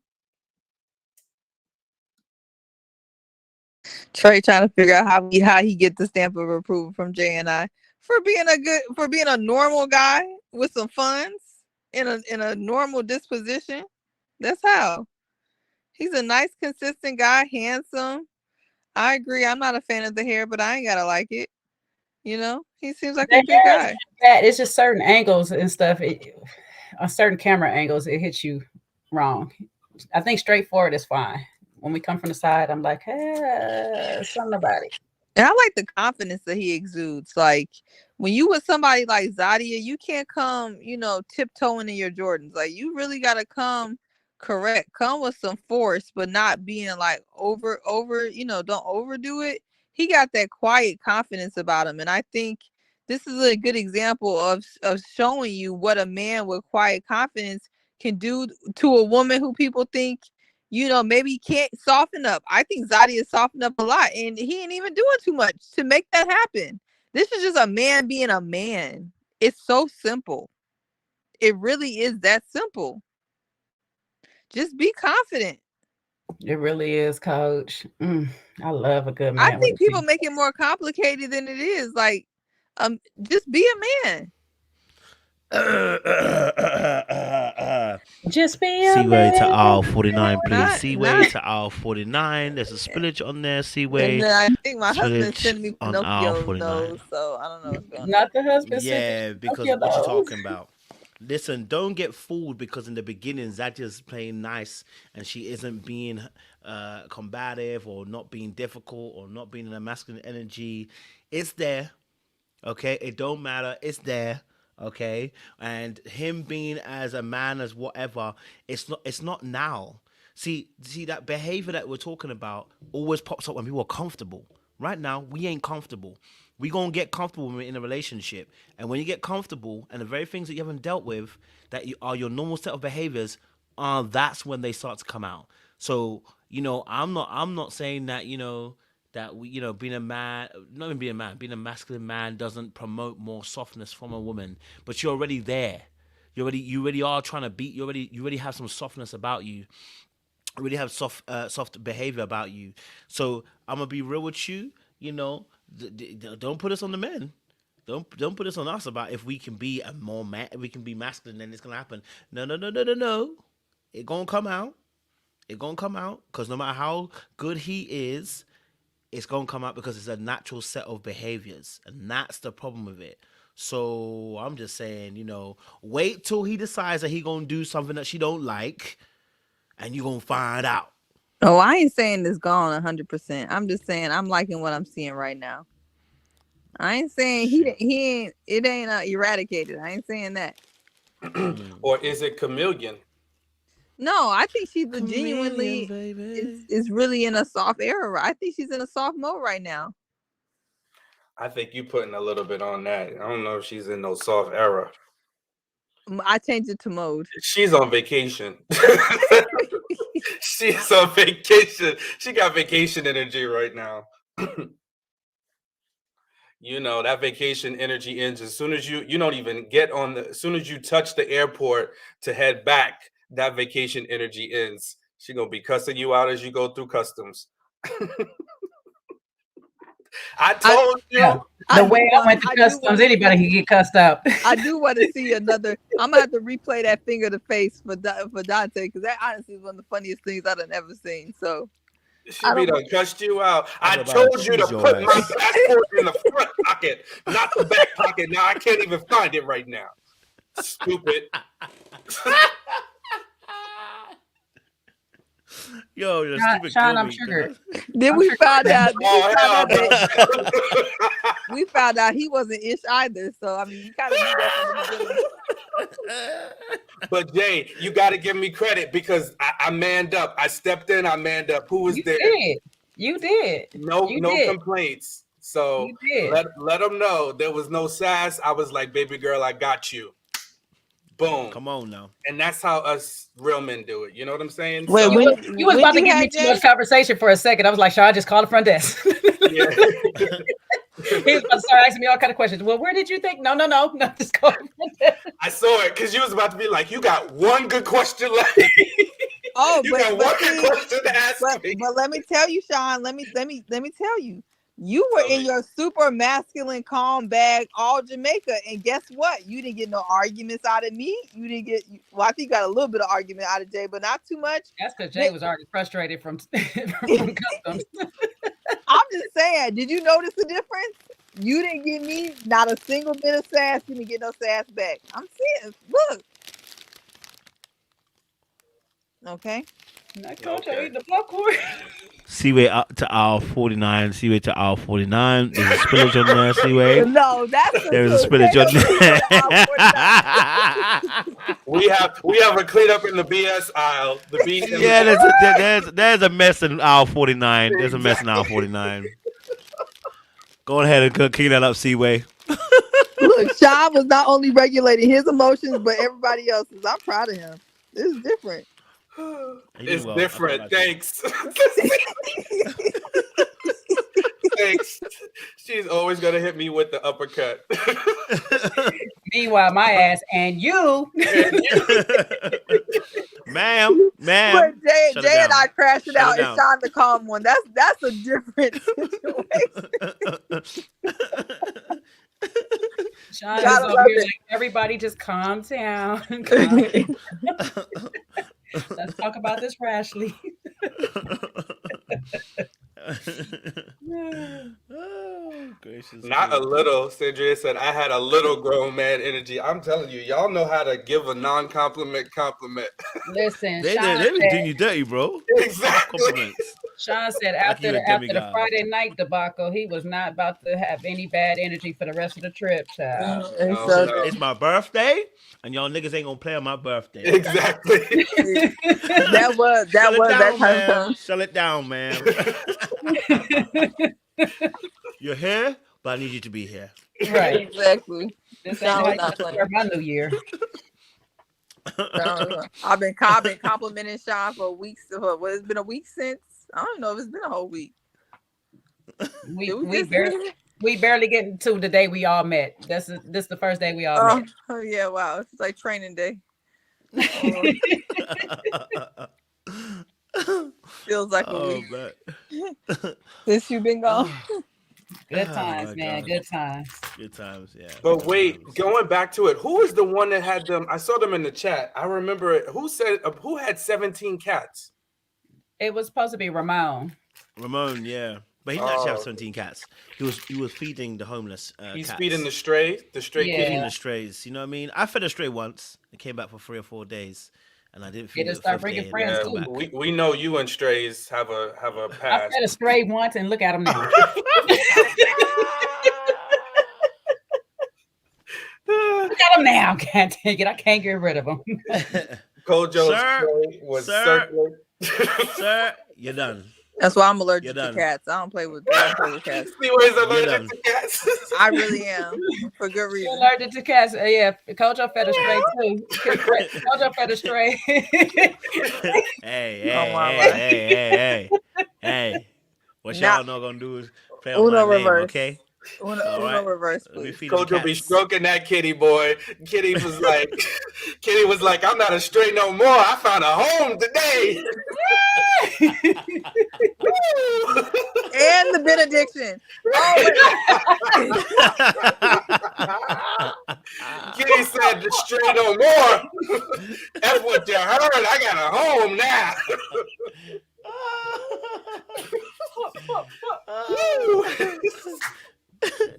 Good times, man. I do have a question though. I want to ask the audience something before, so we can get off of the subject we're currently on. So, just a quick question, because we were talking about this as a panel. I want to know you guys' thoughts, the audience. Would you guys show up next year if we did something where, like, you know, we had eligible men, maybe some. Maybe some ready to love folks that aren't completely tragic, that are not tragic. Some ready to love men faves that actually are not problematic, and some other eligible men. So not only to sit down and have like conversations where you can talk to them, not just talking at you, but talk, you know, kind of talk things out in concepts, and then have like a kind of speed dating component as well. Like, I want to do both of those things, and I think it would be really fun, but I want to see, like a mixer, but also with our kind of style conversation, maybe just in smaller groups as well. I'm dead. Not ready. No, not just ready to love. Not just ready to love. I was just saying, just maybe some of them. Maybe. Yeah, listen, they said I don't know they would be. Y'all were down for that? A little mixer, a little vibe, a little down to have conversations, you know. I think it'd be cool. I think it'd be a vibe, you know. No, in the country. In the country. Yeah, we're not. I don't know when. No. After our shenanigans, I don't know when the crap we're going out of the country again. It will not be out. I think not. Currently banned in a couple of countries. Yeah. if we're in the country, if we're going out of the country, it's the core four. You know, it's the core four. The core four.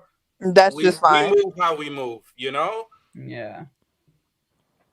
But like a But show, no, show in this would America be would be in the calm. country. Yeah. A show I'm in the just trying country to would be figure out calm. which of these men is not problematic that Seaway know. There isn't any. I mean, Including that's the myself. thing. Like, I wouldn't do it, or I wouldn't want to do it unless like I can verify that these are like some either like marriage minded, seriously relationship minded men. Because I think there's a lot of men now on the internet that pander to women that really are not trying to settle down themselves. So if you're not, I don't really want to hear like your opinion as far as, I mean, not you, Kojo, you're an exception, but like everybody else, like if you're really not trying to settle down, like you're not who people need to hear from in this part, you know, that I'm thinking of. So I think that would be the key, vetting these men. The good luck is right. Well, if you can find these men, then why not? If we can find some, you know, marriage material men, why not? The cities would be interesting, guys. We have to figure that out where we have the most. I know DC showed a lot of love. Atlanta showed a lot of love. Not getting new men, Lord Jesus. Yikes. Yeah, I know I mentioned to you before, Kojo Winter said she wanted to do something like a speed dating thing. So yeah, maybe we could. That's true. Yeah, that's very true. Pull that all together, and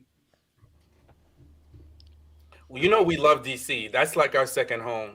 Little bit. That's your second home. I love a little DC. A little bit. Houston was also cool as well. Well, I love it in Houston. Seaway still has PTSD from the last time we were in Houston. Still my calling ground. I swear, I only had one good time in Houston, and that was still room. I mean, not in Houston. I'm not dealing with you because you only have a good time. No. Jay, before you start, I meant DC. I meant DC. I had a fantastic time in Houston. I had a fantastic like to start every trip of I didn't have a good time there, so no.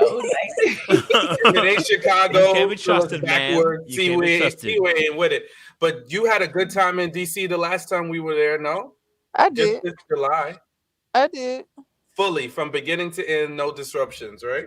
No, yeah, I think so. Yeah, so there you go. We make it DC moments in memory. DC the other time was fine until the end. Until it wasn't? Yeah, until it wasn't.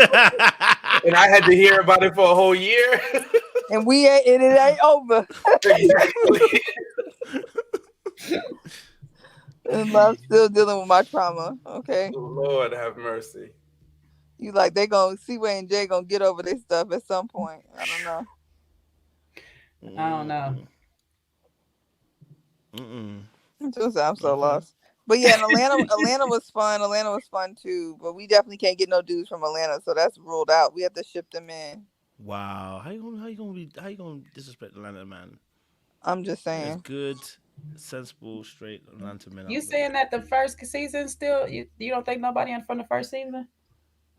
Kesha, I want Chicago too, but where is Edwin? But Kojo's funny acting. We need to find Edwin. Yeah, where is Edwin? Is a guy. Yeah, we need to find him. Where is he at?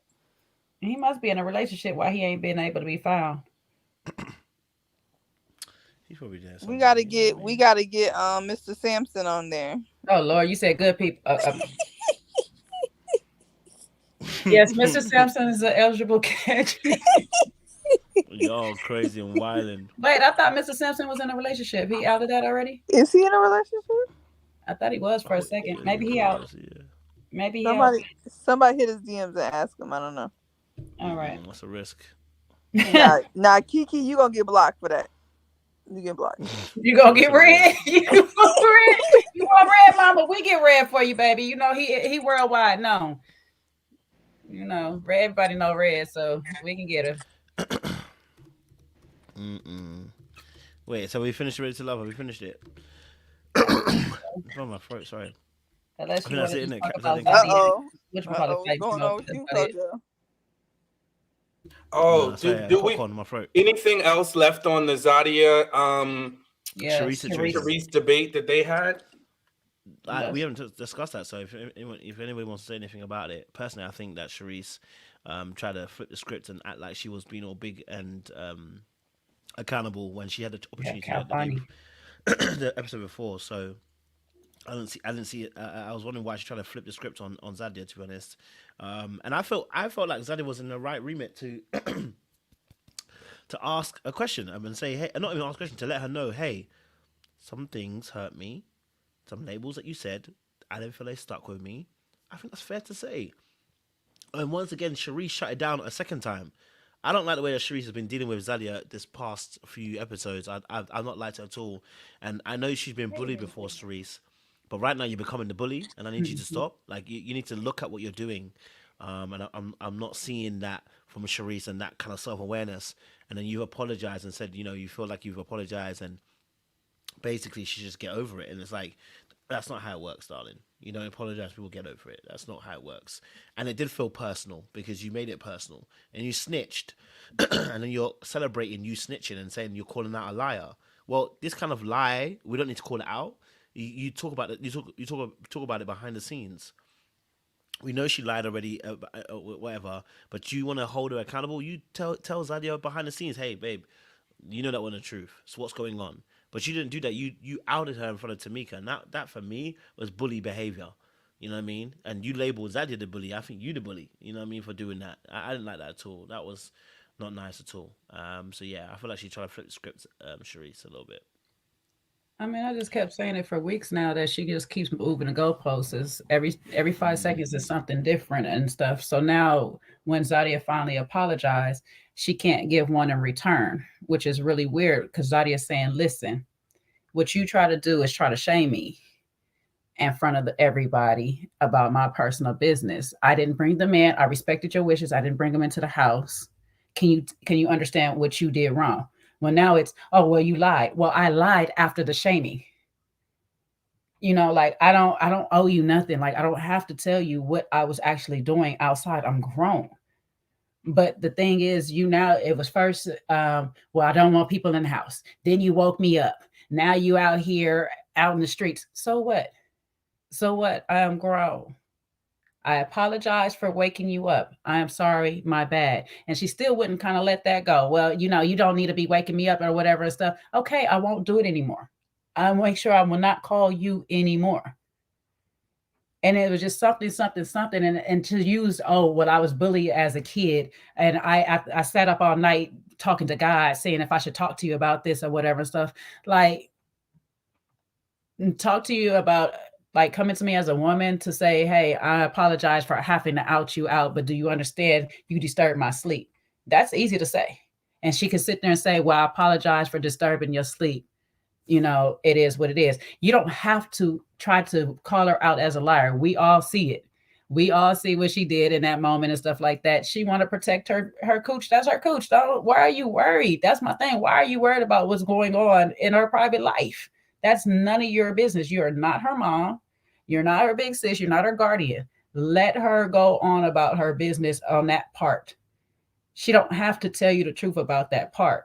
So that's why I'm like, Sharice, like you said, you're being the bully in this moment. You have this high horse about you. You have a chip on your shoulder, like you want to look down on Zadia for, being a grown adult and doing whatever she's doing out in these streets. Like, I don't get it. If you don't want to be out there, you don't have to be out there. She didn't disrespect you and bring anybody home. And on top of it, when she's telling you that why I got to be all kind of bees and all this stuff, you go into the confessional and say, well, you need to ask yourself, what are you doing to be called all these bees? Why are you just volunteering to call somebody out their name? Because they're living their life. That's crazy. That's what you need to ask yourself. What is it in you that makes you feel some type of way that you have to call somebody out of their name because they woke you out your sleep, or because they're out past like whatever curfew you wanted to set for them? Like, that's like me trying to tell Sean what he can and can't do with his peen. Like, that's crazy to me. I'm not his woman. I'm not his sister. I'm not his mama. I'm not his girl. Like, I cannot do that. So I have to just control what I can control. She woke you up out your sleep.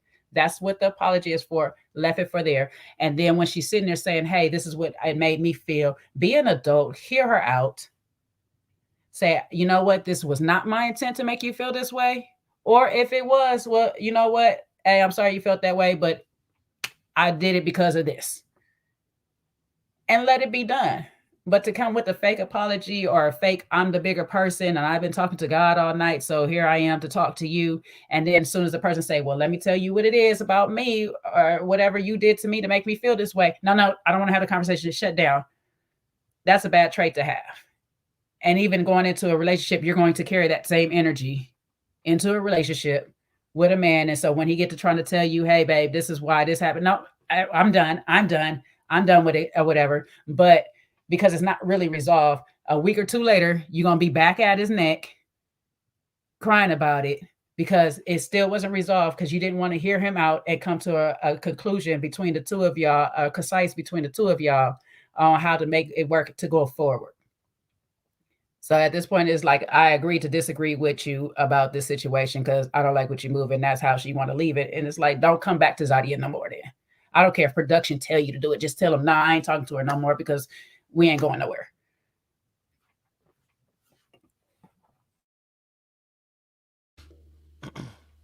Any other thoughts on that, on the Zadia Sharice beef, Sean or Sue? Yeah, I would just say, like, sometimes, and this is something I had to learn too. It's like, I say this often and I have learned to really live it. It's like, know when to hold them and when to fold them. And if somebody comes to you with an apology, first of all, you got to give everybody room to be themselves, right? So if somebody comes to me and says, hey, listen, I did X, I apologize, off top, I'm accepting your apology. You know what I'm saying? This isn't the time for me to double down and try to teach you new lessons, teach you how to do what I want you to do the way I want you to do it.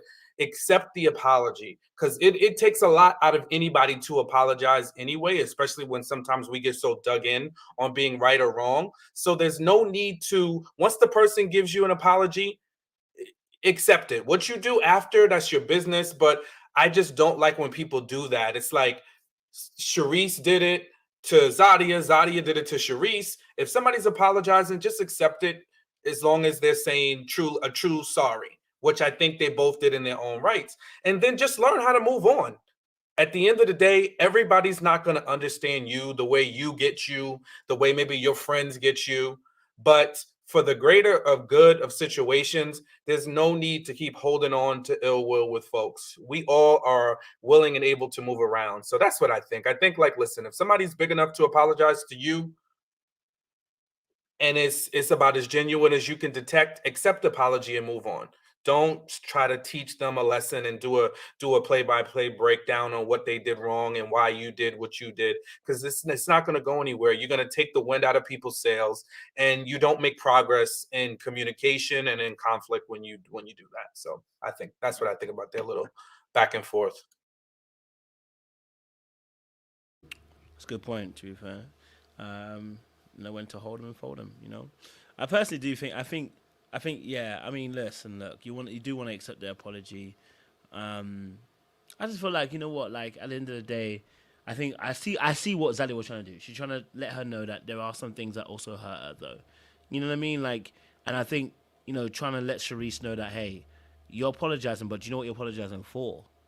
I think that's a key thing. What's the point of you apologizing if you don't know what you're apologizing for? Then it's a waste of apology. It's not an apology.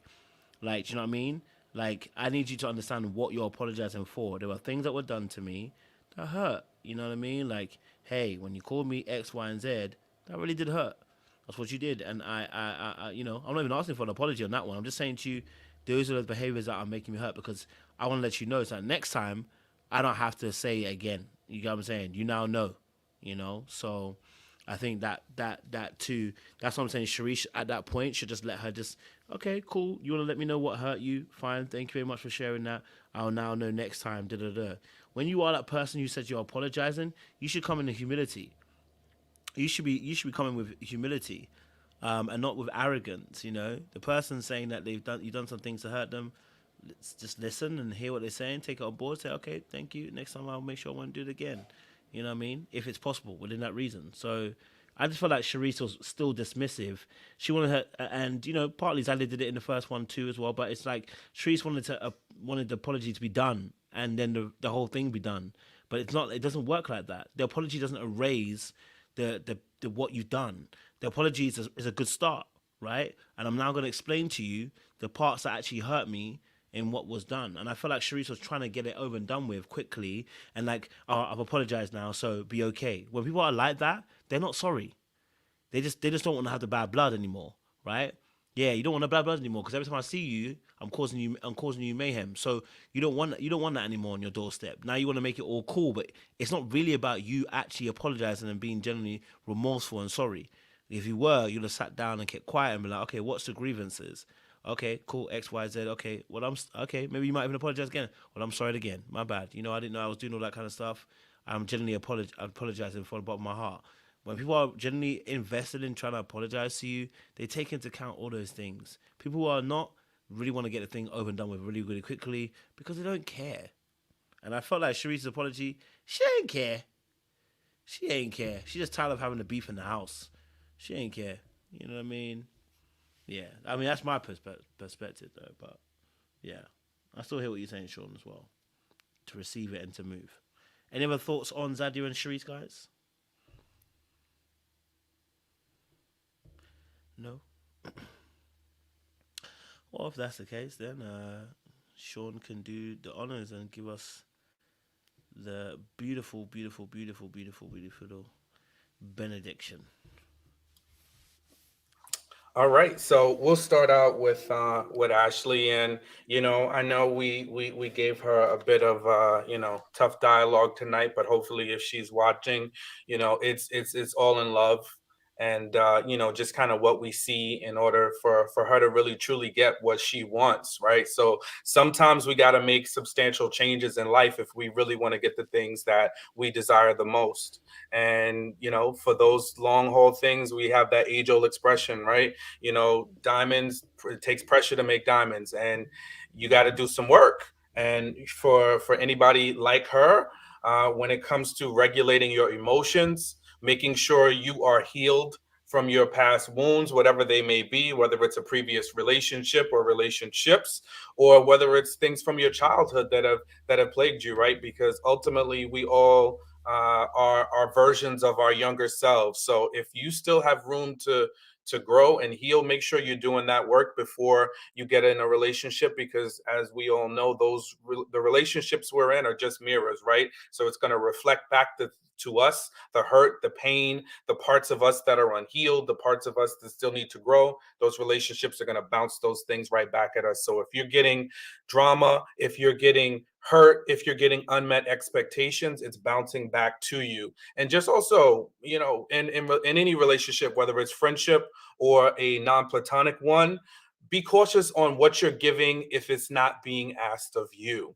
And if you're going to do what's not asked of you, don't hold that person hostage to what you chose to do proactively, and expect for them to do things, for you in return. Next up is Vern. Sis seems to be making some progress. Just make sure, I think that's a lesson, once we get to different parts of our healing journey, we can talk the talk, but the walk has to match. So if you're going to say one thing, make sure your actions line up, right? If you're making different choices, like Vern is saying she wants to do, she doesn't want to do the same things, but don't wind up with the same guy that's pushing you to do the things that you said you don't want to do, because then now that unfortunately puts you in a position where your words are going to be doubted in the future, and sometimes the wrong person will take advantage of you. So make sure your words line up with your actions. And last but not least, Zadia. Look, Zadia is going to be Zadia. We love her for her feistiness and her ways. Seems like she's making some changes. Looks like her and Cameron are, hitting it off like fish and grease. However, we just want to see just a little bit more of the softness, Zadia. A little bit of the niceness. Men's our egos can be fragile, and if you like us, don't tell us don't touch you. If it's just a slight touch, right? We know your body is your body, but come on, like just give us a little. Don't touch you. It can, if you keep with that narrative, it can kind of begin to push us away. So, and when it comes to conflict, know when to hold them and when to fold them. And then Sharice, I don't know, Sharice. You really gotta not just assess what you want from the man, because I think you're clear on that, but understand what you are going to bring to him, what is going to be of value for him to be in relationship with you and want to sacrifice for him that you want him to sacrifice for you, what are going to be those benefits? What are going to be the things that are going to make him want to be in your presence, and also giving you all the things that your heart's desire?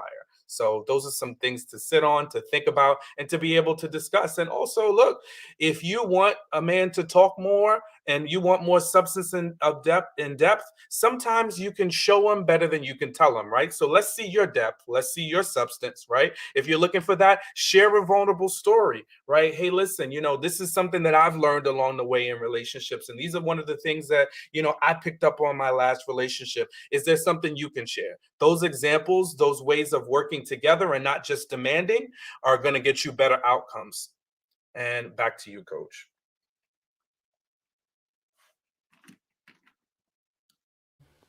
Thank you, Sean. Really, really appreciate that. And great benediction as always as well. Listen, audience, it's been amazing. It's been good chat, been good conversation. We'll be back tomorrow. There's a few different videos I got to drop as well. And I'm sure we'll get a live going for you guys as well. We've got Married at First Sight back Tuesday, so panels will be back next Thursday. Sorry, panels will be back for that as well. We'll get on that as well for you guys. So we're going to have some more. Have some more conversations.